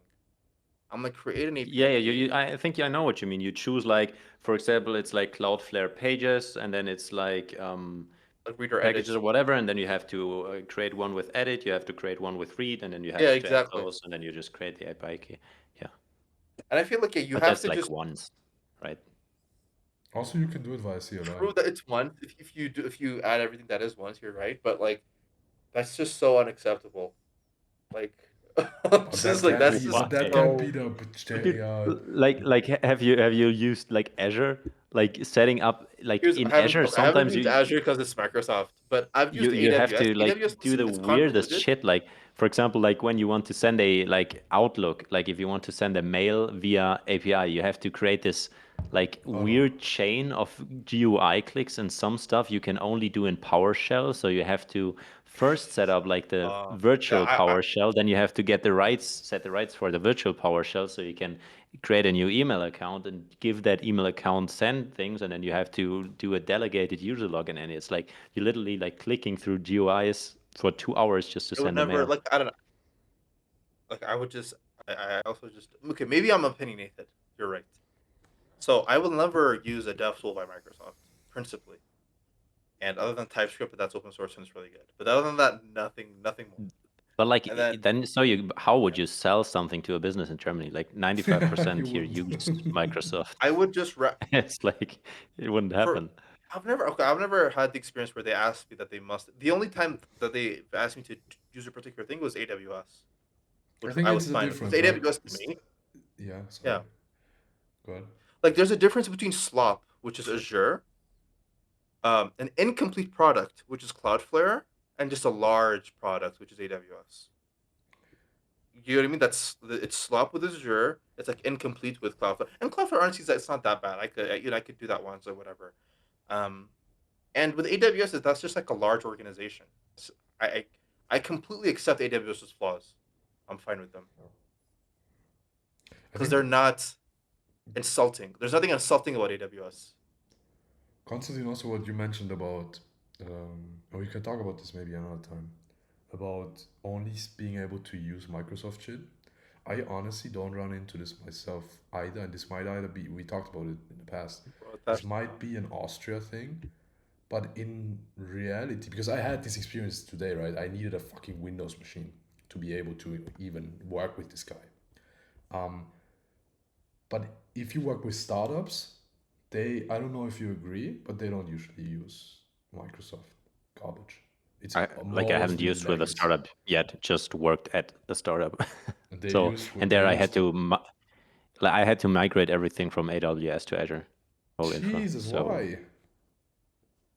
I think they got they You get got one free shotted tokens or by something. CTO, 50-year-olds. Yeah, bruh. I swear these first that, free and second I think they tokens. got like 100K in tokens or something, or like 100K in credits or something, and then But that's so It's I the stupid. moved worst. I the think whole I infra. think if And you I get like free before I tokens, you left, should. they decided to move it to Google Cloud Console because they got tokens there but this is or like so credits stupid. there. I don't get like these are, this is so wild. Man. Yep. But executives Yeah, so I love this kind basically of spent shit, right? halfly or like 3 or 4 months migrating everything, and then they were like, cool, and then we kept it for 3 months, and they were like, okay, why shouldn't we just move to Google Cloud Console? Which It's like, probably the okay, migration cost more than the fucking tokens are worth, right? possibly, yeah. Yeah, like this is the opportunity cost of not working on the product. Yeah, Yeah, it's opportunity I think cost and also just it's straight up pay, right? Like payroll. It's yeah because if you have if but because here's the if you get let's say we got Azure tokens for Lisa. I mean we'd we need to use wouldn't. them. It's like almost like a fiduciary responsibility that you'd have to use the. No, we would not. I don't think. Here's the thing. I'm not saying we port Lisa from Oh yeah, we would. I We don't- might from use some whatever AI provider swap, we're right? using. Or like We some other would product. huh? We might use some. What we would do is like To be honest, just it's use not them like for not like even like AI. use Pulumi with the MCP. It's not even that bad. I cannot. I think what I would do is you just use them for one expensive thing, which is like if you have like a super expensive cron job, or if you have AI, AI is like the easiest thing, right? If you have 100K from Azure, we would just run one of the models on their thing. We would point AI SDK to them. Or Done. run some We are using containers our or whatever, right? Like run some microservices. yeah, exactly. Right. But you would never move the core utility from Also, I think we are in a Triangle. different situation, right? Because we have a suite of products which, if we were to move all of that, I mean, it's going to work It would be obviously, brutal. but it would be ass, I think. I think though, if they hired him to do it for 3 months, I guess they also had. I don't think they just had like one single React app. I think it's probably a suite of microservices, etc., that he also had to move. It was like Obviously, the they had like they had the most chopped setup ever. It was like so like it was basically a MongoDB framework which was written for mobile apps, and they Wait, I know what it is. raped it Is it this into a weird? backend. Is it this weird? What is this called? Hero or something? Is it? It's something. It's a little bit like Superbase or Mongo, but bad. Jesus. Yeah, Yeah, you can shit on and like obviously Superbase, right? most But of there's that. so many worse alternatives. It's actually wild. Like the alternatives to Superbase, I think are all like And then they 50x like, worse. and then it was like a version that wasn't supported anymore, so that was also nice. And it was like front end, those weird worker things, and like two React front ends, and like backend jobs, crawlers, and stuff like that. Yeah. And we kind of got sidetracked. How did we end up here? From coming from Superbase, right? sidetracked from what though? I feel like you can only get sidetracked if you have like a main thing. We had a You know what I main mean? thing, which was the Cal asked about the stacks, Yeah. right? I mean, not the main thing, but like this was the question Like we I'm started really with. Yeah. like now I'm like this kind of shook my world. I thought like Yeah, I don't SMR really would be get a why you're like that turbo against it, to be Cloudflare, honest. like turbo Cloudflare No, but you Maximus. don't ship a fucking. I'm again, right? Expo. This is the app template. You have to think of app devs. Like app devs are not crud guys usually, right? They're like below web devs, Yeah, they give or are take. weird, right? So I think this is great for app. I think this is actually the app dev thing. Might be. And then obviously for the other thing, I mean, but then like, I would never ship in a template like this. I would never ship a fucking Pulumi script that deploys it. I don't know. Like then we were fundamentally misaligned, Constantine. If this was your Like no, I meant like really. I think like opinionated and simple, and I think that like I get the Superbase PRPC thing.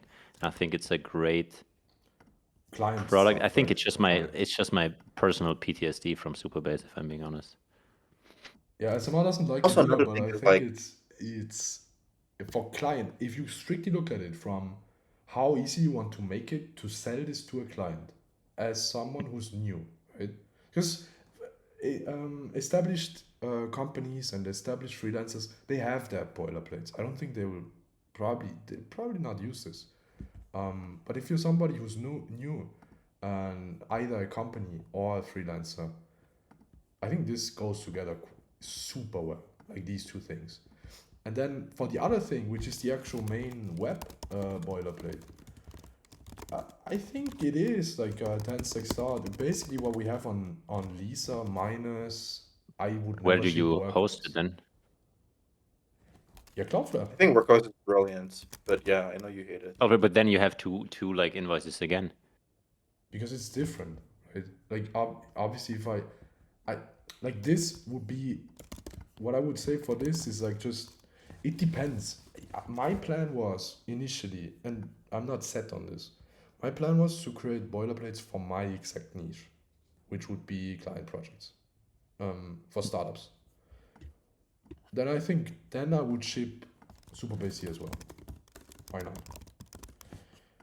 But I think it's different, in web land compared to um, native.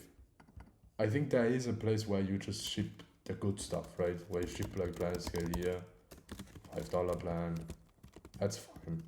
And then you ship, and then you deploy to Cloudflare, right? And then I don't know, but we didn't really talk about this. Like that's what SMR said, where we basically have like, um, we have all of these different. We have a Superbase web project, which would be zero cred. We have now we have a Planet Scale Next.js project, which is the poker thing. So it could go anyway, and I think it always depends on how knowledgeable the devs are. If you're building a boilerplate for starters, I would go with Superbase. If it's for more experienced people, I would probably not go with Superbase. Right? I don't know if we're on the same page. I'll Yeah, just I send think something for who you, the SMR, to Rust and yeah, I Cloudflare saw for you at the same time. Wait, what do you mean? he sent me the docs earlier for create No, tokens for I API. sent something new, like just Oh, to okay. Rust We and built. Cloudflare pill you at the same time. Yeah, I get you. Again, with the Sua basing that he was presenting, again, the target audience is literally like people who don't know JavaScript APIs. You know what I mean? Like they just I guess maybe I understood Phil, but these are like your agency, Twitter, Next.js users or Yeah, whatever. it's Um, literally like me at 18 when I was like, okay, I'm doing CS, I need cash. Okay, I have some people who I might build something for. I have some other contacts. Maybe I try to make some cash in service land. That's the stack, yeah, you know. And also it's the stack yeah, for M the fucking business major young guy opens a agency slash consulting slash whatever garbage software business, and these exist and they like every fucking day another one pops up, and we have two vibe coders. Like that's the stack for the giga normie. That's the giga normie app dev stack in my mind. And then web doesn't. I think there's a bunch of giganormy web dev stacks already. So I don't know. I think web can be different, where web is just like a nice stack that SMR and I, where it basically has the stuff that we like the most. You know, does this make sense yeah. or not? And constantly he's like super I think that skeptical. makes He's sense. like, oh, I don't know. I wanted No, to no, it see kind of makes sense. Cloudflare Plumie. No, I think it kind of makes sense. What I would love to see is some like super niche weird stack that just kind of pushes the envelope a bit, and I think like something that's could be there in a while is like this one, which I'm gonna send you in a second. Where are you sending, by the way? This one here in Discord. I can't check Discord. Okay. Where should I send it? Can you check? Can you send it in Telegram? Telegram. Sure.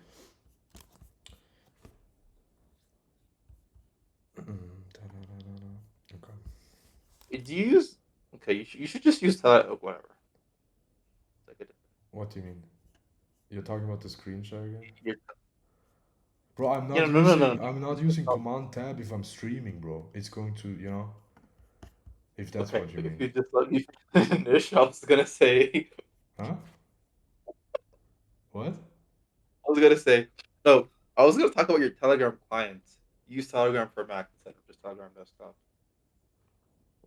Oh, that's Like why it's ass? I didn't know. Like I don't use Telegram unless maybe except because for I you use guys. Telegram desktop and it's fine, and it's the same. It's the same client on Windows and on Linux. Yep. So you Okay. should just use Yeah. it. Okay. Okay, so what's this? So this is super nice. Like Dan is kind of building that currently. I'm not sure how like presentable it is. Is I this think it's Dan? just Dan, you boilerplate. know? Who is this? Dan, like Dan writes code. I don't know who this is. Dan, the guy from LLM Kit, Edureka, like he's building like really nice, really cool stuff. I've never seen the guy. He has a different. I'm pretty sure you've seen it on X. No, Pretty sure. gRPC. Okay, pretty interesting stack. Yeah. gRPC implementation built on async 808, and then you have Prost. How do you pronounce that? Is it ProST? Prost. It's just Prost. I would just pronounce Okay, it Prost. like Okay. German. Protocol Kinda. buffer implementation for Rust, and then Tonic Web enables gRPC Web. Okay, so this is Yeah. This is a your cool gRPC name. stack. I don't know about the fucking library. And I think like the idea there is kind of somewhat like Ruby on Rails, but for like Rust with a different front end. So you would also be able to plug in React there. And we talked about what would be nice to use something like TreeSitter or something, so you have some ORM in the back end and something like maybe SQLX or something, and then you can create or generate the protobufs from that, and then you have a contract between backend and frontend. And something like this is kind of interesting to me. Are there any good ORMs for Rust? Because for Go, it's SQLX. just so sad. Such a sad state of affairs. It's actually pathetic. SQLX is kind of SQLX is good. nice. Yep. I've used Drizzle. Because Drizzle's like really Yeah. good. I used Drizzle. I only like Prisma years ago, and since Drizzle was in beta, I only used Drizzle. I used Drizzle ever since Theo said Drizzle is good. No. You should just Really? not say that. You should He just said, "Yo, not say Drizzle." that. He used to be a Prisma guy, and then he tried out Drizzle. He was suspicious, and I was like, I'm not gonna use something if That's not a Theo's good. We suspicious. need to talk for a bit more because we can't end the And so I podcast on waited. this I note. waited. Okay, and like, I what's your waited guys' until opinion on Theo like was stacks here. like this? We just like ignore what Desimar is saying there, and like. I think he does it on purpose. But yeah. Am I correct or not? Do what on purpose? The Theo mentions. The Theo. I mean, it's also true, but it's also I am aware that. I mean, I have nothing I'm his against the guy. I biggest fan. just Let's think say he's like. I'm aware that I am his biggest fan. I just think he's like shilling too much. That's my opinion on him. Shilling what does he show? I mean, I'm not gonna mention it, but we both know how. Like we can both see. On like, it's obvious to us how it can affect people who are not as technical. When you think of some specific people. I mean, yeah. I mean, obviously, if you have opinions and you share those opinions, any person you affect people, right? But yeah, but you are reflected to a certain degree, right? You, for example, the convex shilling, you take a step back and you're like, okay, maybe there's some conflict of maybe there's some, like, he's an investor, right, in convex, I think, and then also he's maybe using I it for don't know, but maybe D3. he is. Yeah. Like there is some conflict of interest, right? And obviously he's shilling that shit, right? And you take a step back, and then, but then Okay. other people I are actually think he blindly likes it. following him, right? I'm not saying True. he likes it or doesn't like it. I don't know shit about him. Yeah. But I'm saying, I think it's bad, and I think he, I don't even think it's bad to watch him. I think it's bad if impressionable people watch him and listen to him blindly, and that's what I think. But True. But you could make that statement about any YouTuber about talking about anything. I don't think any Basically. other YouTubers are shilling as hard as he is, to be honest. Like, not any, but that, like, he's uniquely, like, he's unique for shilling a lot. Because he's an investor, right? I don't blame him or anything. But it's like a unique So concept of I his don't channel think he where shills for financial. I think like for example for convex, he has shilled convex insanely. Yeah, That because being said, he's I think he using it, actually right? legitimately likes it. Yeah. Yeah, I think it's because he unironic. I don't even think he's an investor. And second, even if he is, I mean, he talks shit on the stuff that he's invested in because he's invested in so many companies. It's almost like a moot point to say that he's an investor, so he's shilling. You know what I mean? No, that's Because not. I think he's invested in over 100 companies. Yeah, why I would is it want my a moot investors to point? shill my shit. Yeah, that's the only point. But I think with convex, he legitimately likes convex. No, I agree because he is using it, right? I'm not saying that. I'm also, honestly, I don't even care about what his real motives are. I just care about the impact he has, and I think he has a bad impact on a lot of people. 100%. You know, that's not you, obviously, but I think that's. I get you. Yeah. Okay, back to the thing real quick. Just what do you guys, as like web professionals and TypeScript connoisseurs, think of these types of stacks or like something like this? Total garbage. Person. No. It can be interesting. I think. I don't know shit. Well, you know what? The first thing I hate is when I see this. Like it's nice, or yeah, I can plug in But whatever front end that I doesn't like. matter. You can It's just use green React or field, whatever. whatever. It doesn't I matter. know, but I think it's I don't know. Like I just think it's like it gives me the ick. I don't know how it works. I haven't seen the code base, but whenever I see like initially I was turned off by Tori because it's like green. Is it greenfield the term? I don't know. But when you can plug in basically any front end or any stuff together, right? I think it. I think this is the fundamental. Like this is the polar opposite of what I'm This wouldn't proposing, be right? this wouldn't be greenfield. I think this version would just be Vue.js. I would just fork it and do it for React. Okay, okay. But you get what I mean, right? It's maybe not. Maybe I'm also not getting it. I'm seeing it for the first time, so I don't even know what to say about it. Yeah, because Like this I seems don't. just The like thing is, I don't know how good gRPC in Rust is, for example. I don't even like when I use Rust and I only did the Rust book, right? And I shipped one Tory app. I personally didn't really like async, or like I I never shipped something with it, but and I'm async Rust is the wrong term. I shouldn't like. It's not that I dislike async Rust. It's that I didn't really like how the server implementation in the Rust book. When I went through this, I didn't really like. I didn't fall in love with it. I was like, okay, I don't know if I'm ever going to touch like Rust web stuff.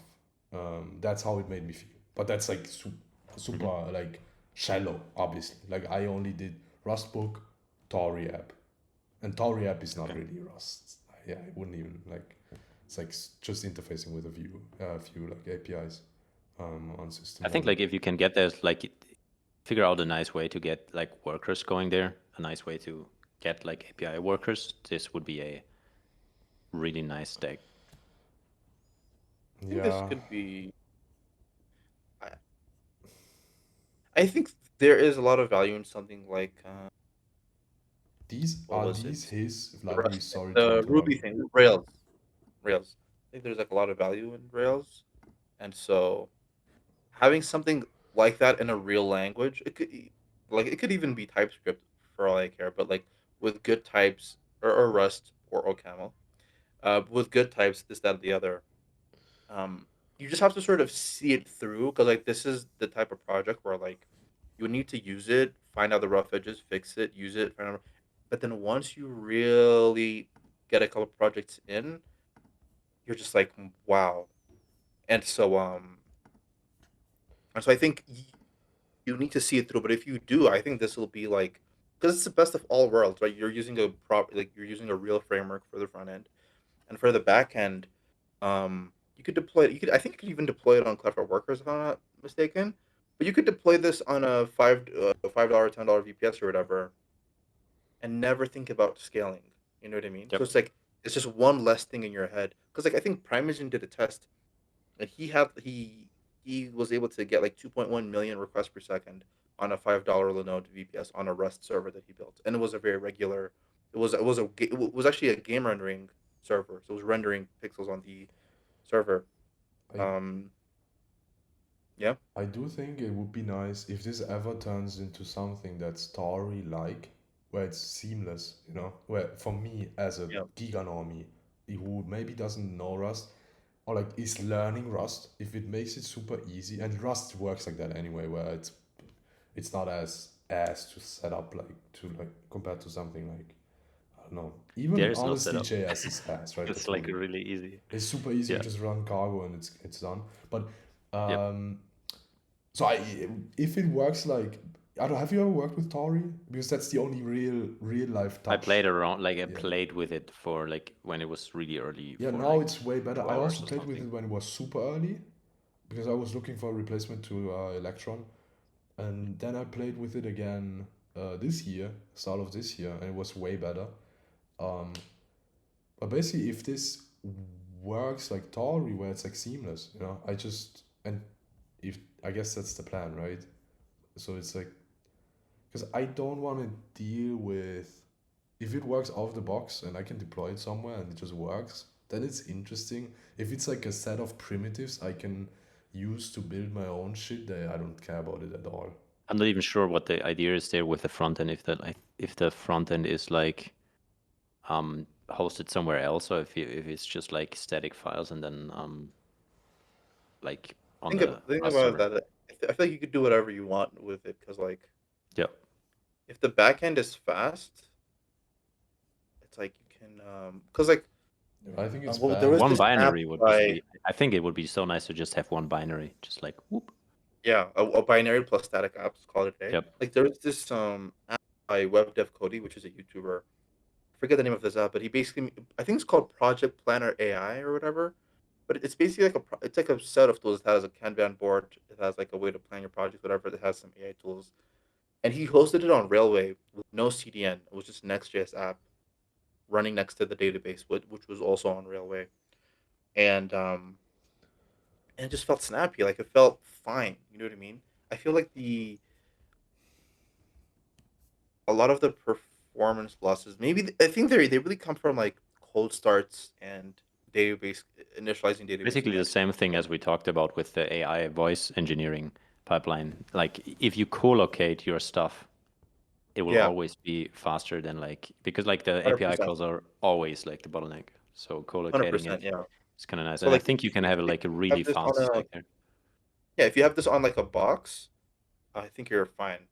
Plus, like yeah, you can honestly with static generation and if you just statically generate your landing page and then everything else is just a regular client side app or client side view app or whatever, it's fine. It's just like for me something that I've been thinking about for like I think a year now in most of my projects is just like removing mental overhead, like having things be very simple and things that just sort of take care of themselves and you don't have to look at them and you don't have to think about them. And so like when I look at all these rendering mechanisms, I feel like if you're not using Vercel, because with Vercel it's different, but if you're not using Vercel, just having them be statically generated for the landing page and then having everything else just be in regular ass client side rendered thing that hits an API endpoint, you never have to think about CPU usage because it's Rust. You literally never have to think about it. Honestly, I would even Yeah. make the statement that when it comes to landing pages, I Yeah. don't know. I think it went too far. Even with like, I think it's fine. For example, the setup we have right now with Lisa, where landing page and app are completely separate, like it was 10 years Yeah. ago, is super fine. And because it's a It's separation of concerns anyway, right? You are never going to touch Yep. the so landing good. Yeah. page It's just probably, like right? Yep. It's only me, it's only the fucking front end guy who's going to work on it, probably. And just ship Astro, call it a day. You have actions Exactly. if That's you what I need will them, always do. right? So I think Or just like even statically, like you have like maybe you can do it easy. Like you could even have a landing page directory and an app directory, and you just build the landing page yeah, thing just use statically turbo and repo or just shove something. it on the. Yeah, why not? Yeah. Like yeah, 100%. Like we have it on completely separate repositories, but yeah, we, both either of those work. I think honestly, But just like even that is like I better. think it's like overused, even the turbo repo stuff, right? Imagine like there's no reason unless there's code sharing, right? If there's like if we had a Yeah. package that's like if we had our own custom packages and they're like okay, for example, Lisa chat is now embedded on the homepage, right? Then it would make Yeah. sense. We create a package, we set up the turbo repo, we share this one single component.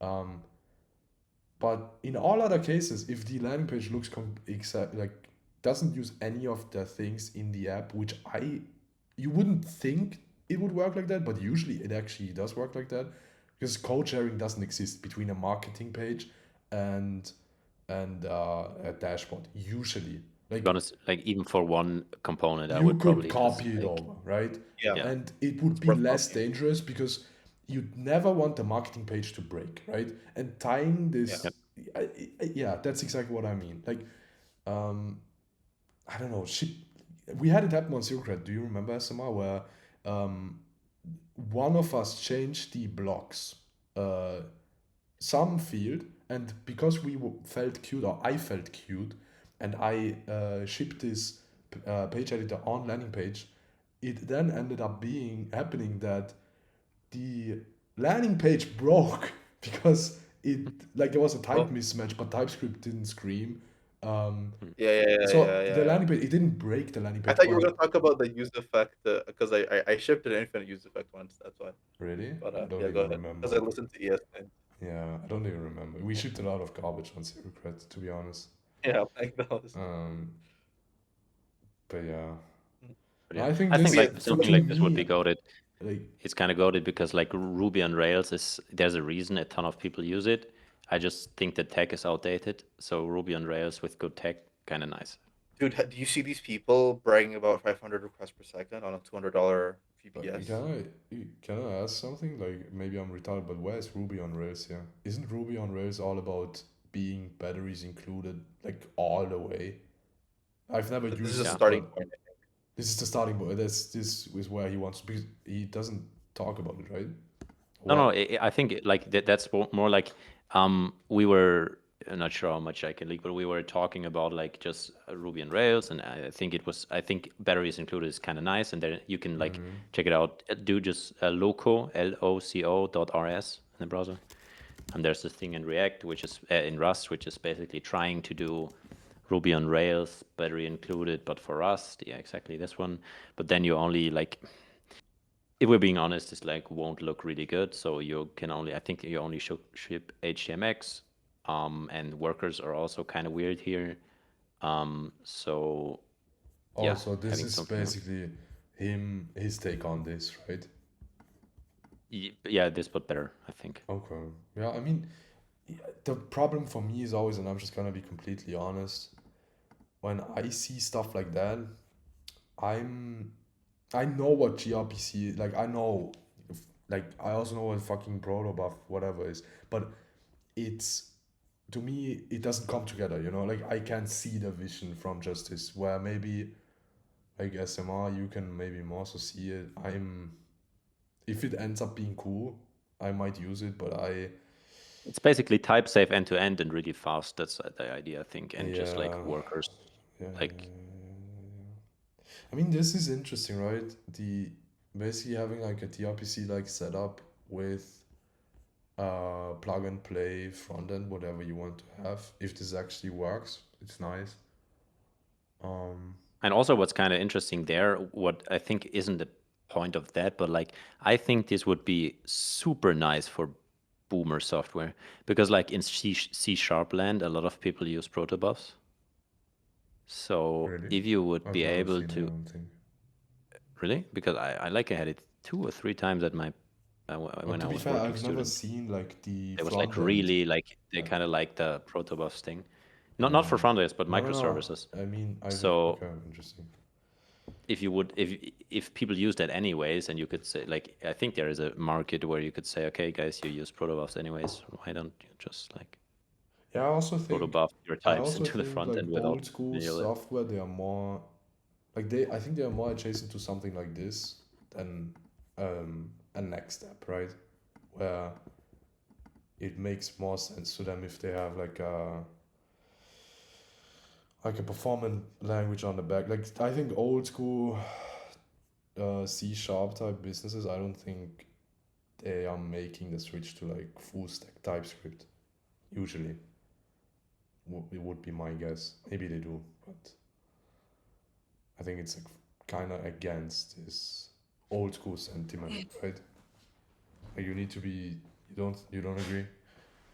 I think I would agree yeah, because they also have like back end roles and front end roles, and it's quite separate exactly. there. Yeah, So that you can't like just mesh them together. Right? It doesn't work. yep. So yeah, but I don't know. I'm like always skeptical of stuff like this, like because usually it takes so long for this to take off. Oh yeah, I think it's mostly building something you want to use yourself. Mm-hmm. That's also why it's super interesting for me. I would like I'm fine with writing React for a front end. I think it makes sense. For me personally, if it's not like hiring wise or whatever, I don't really see a point in writing TypeScript on anything backend. So this seems fun to use. What about collaboration? You don't care about it, or do you work with people who are I like think that cross? that's actually a point which would be probably also interesting for another podcast because like What I want to do is like even like when we take on more clients and slowly get like recurring clients and everything. If you start like because the goal is obviously still doing product at some point, but you can't just ditch your clients, right? So Yeah, you that's where kind I'm. of because they will sue your ass. um, and so if I build everything in Rust, which I'm currently doing, it will be obviously harder to find someone who does like AI engineering slash workflow automation in Rust. So your way out is kind of harder because you can't just give it to anybody.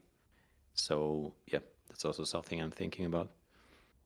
Yeah, then this goes back to the hiring discussion, right? Like you can Yep. obviously not everybody's hiring, but they, if it works out for them, they will be hiring in the future.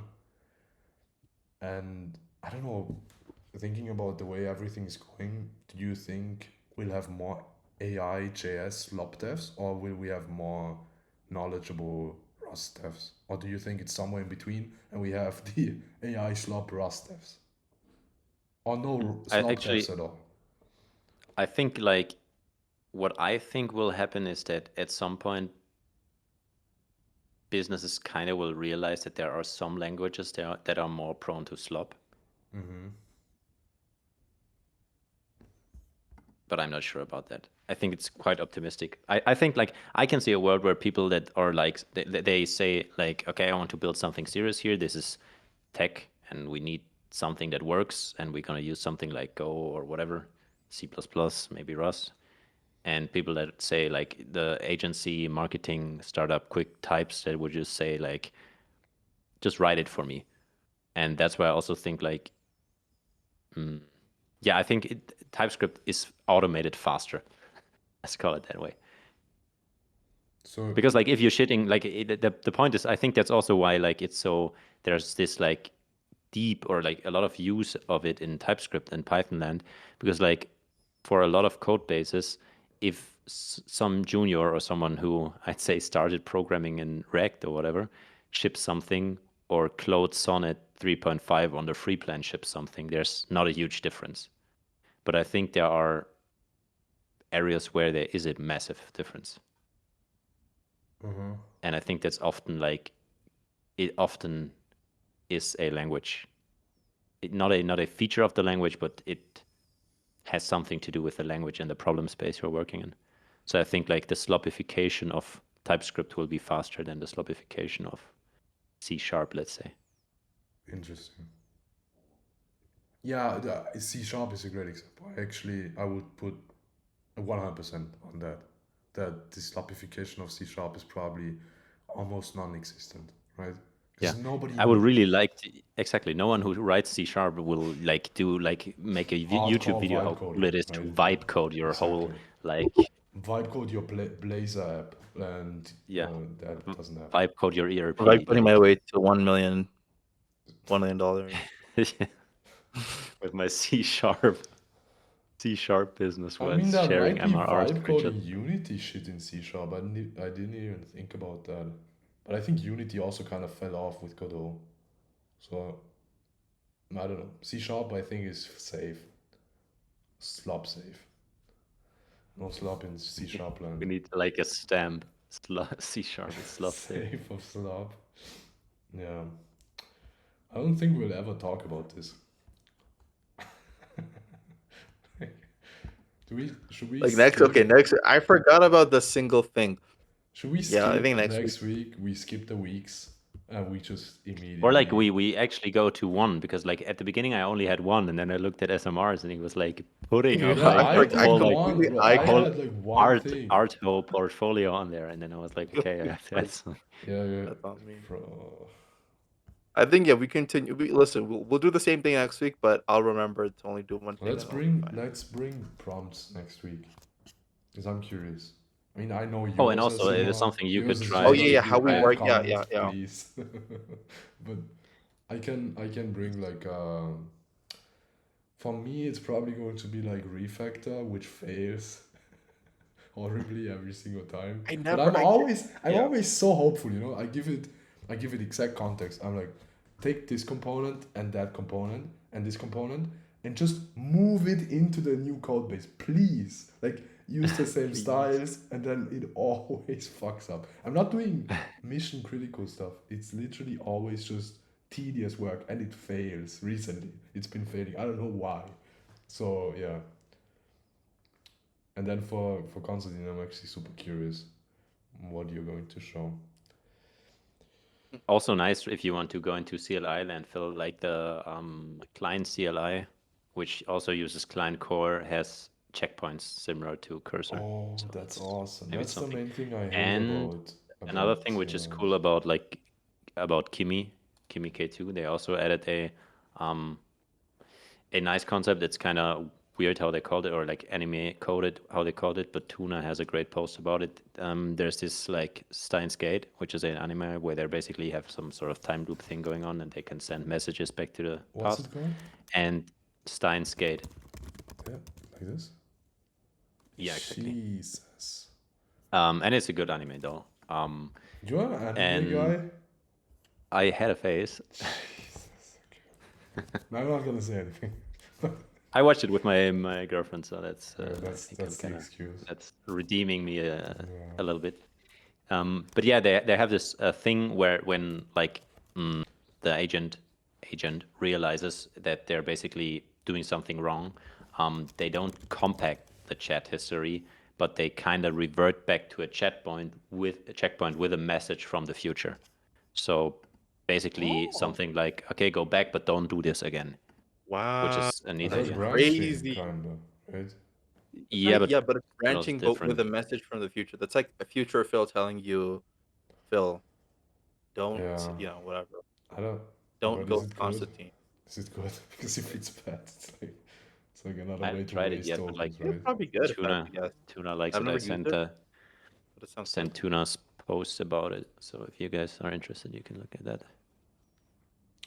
Yeah, the main thing why I'm interested about this is I'm actually, and I talked with SMR yesterday. We talked where I told you I'm so focused on reading more code. That's my main goal for this year, and I don't know if it's going to be worth it reading all of this shitty AI code and fixing it, or if it's just because I do also see the point where writing it from scratch yourself would just be faster. For some cases, Freeze your for soul. other cases, Yeah. it's not fast, and nobody can tell me I that. had this quite a lot. I think we talked about it previously, but I have this sometimes where I spend an hour or something, and then at the end I'm like, dude, fuck this. I just delete it and write it in 20 This minutes. feels bad, right? But it also sometimes, like, do you agree? There is situations where it works incredibly well, and you go in, you read it, you like it, or you don't like certain parts, you delete them. But it's such, and I think it's a skill, actually, like to real like. But then it's so hard to train this skill because the models change all the time. So I'm like, yeah, but Feels like gambling. it Sounds like. it does, yeah, it does feel maybe, yeah. But less fun. It is not fun at all. Yeah, that's the problem. That's the main problem, actually. Yeah, I think, dude. Honestly, I'll explain the way I use AI. I think it's very liberating. I have never had like a negative.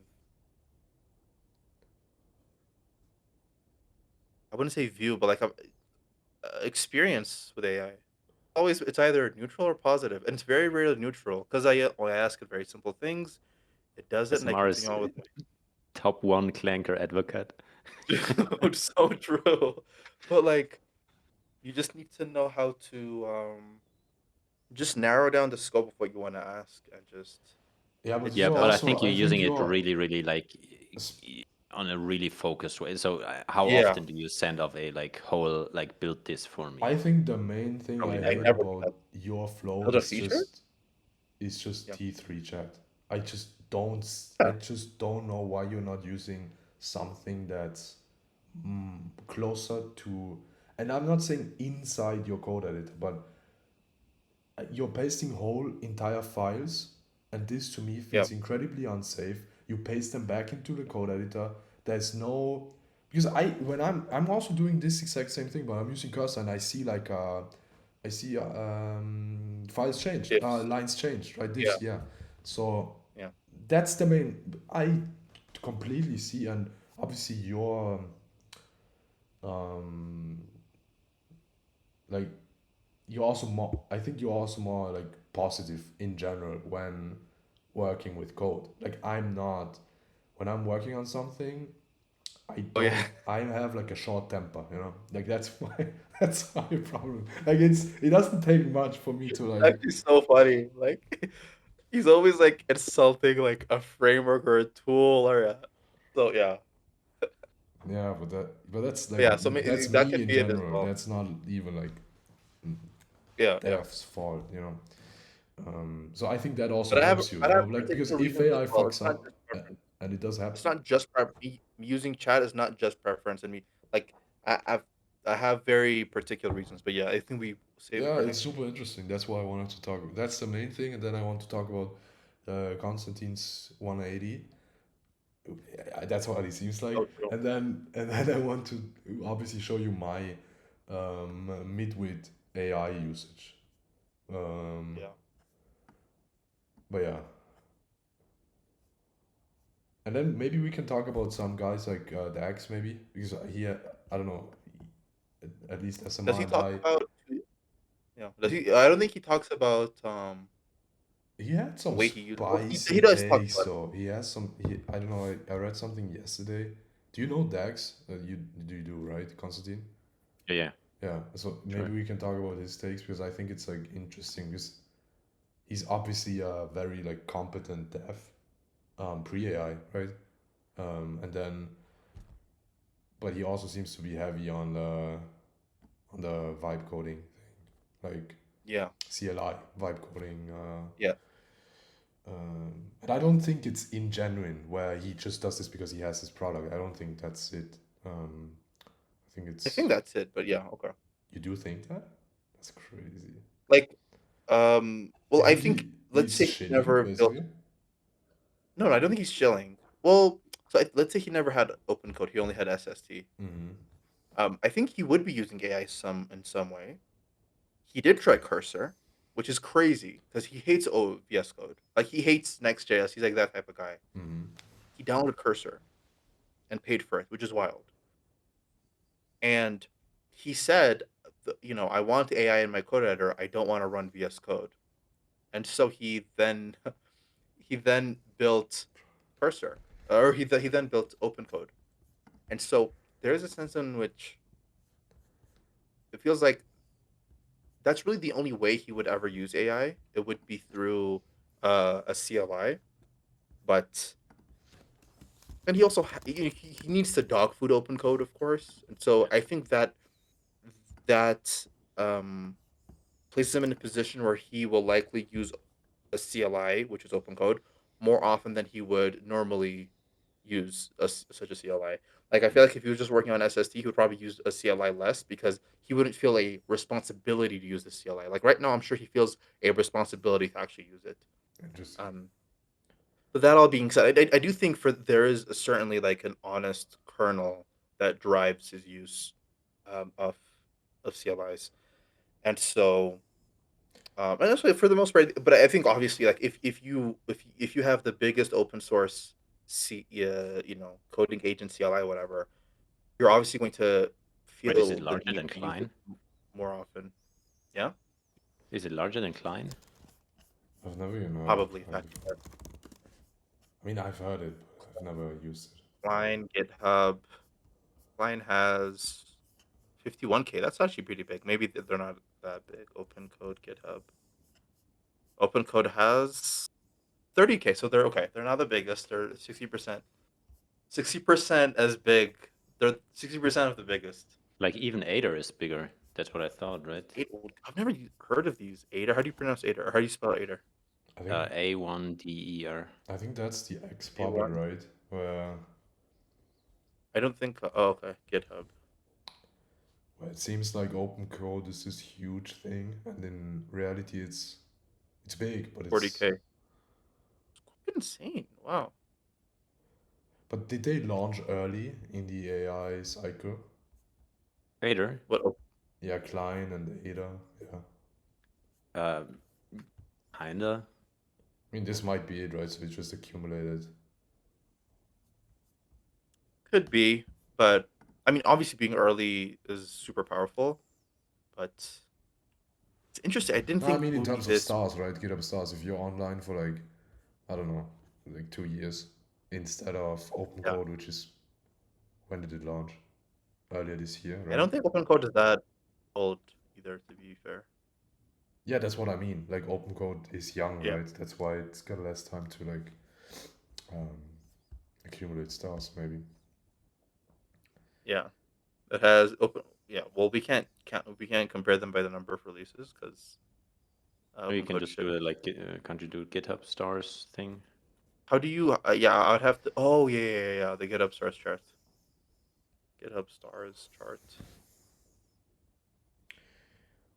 Yeah, This girls like you run around with that's guys interesting. Let's like. talk about it next time. Um, Yeah, because you covered the thing. Where do you cover the thing? Jesus. who covered the thing? Oh, you're talking about the Excalibur? Yeah. Cause Um, girls like yeah, let's talk about this next time for real. This time. Sure, 100%. Um, I think Or setup was just good, right? Like, do we need to change Yeah. anything? If somebody comes on, I'll just create a new scene. And okay, so like, yeah, I don't know. To our viewers, to our iPhones in the background who have the stream open. The bot farm.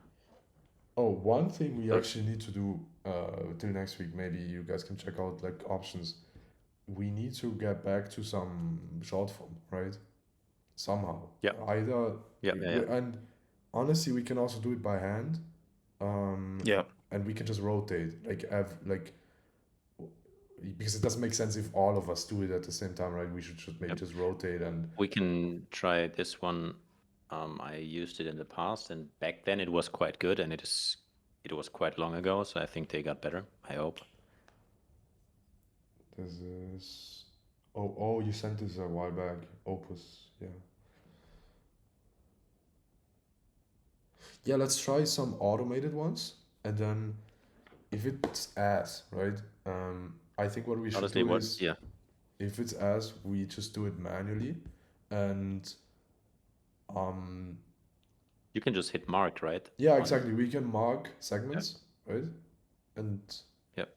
and then we just and I think one of us just creates the like I don't know short form pieces, or one of us goes through the entire thing again, like just scrub through it, check. I guess we could also do it live, right? Where we put live, where we make notes First. live, because that's what streamers do, right? Yeah. They're like, When you're about to hit a clip, you're like, yeah, yeah. click on the And then what's that Phil can thing? do the thumbnails immediately. Yeah, so true. What is it about? Like I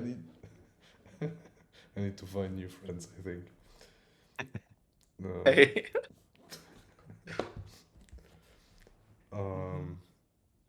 No. My monitor just shut. My monitor just like lost power. Could you tell? My face went dark.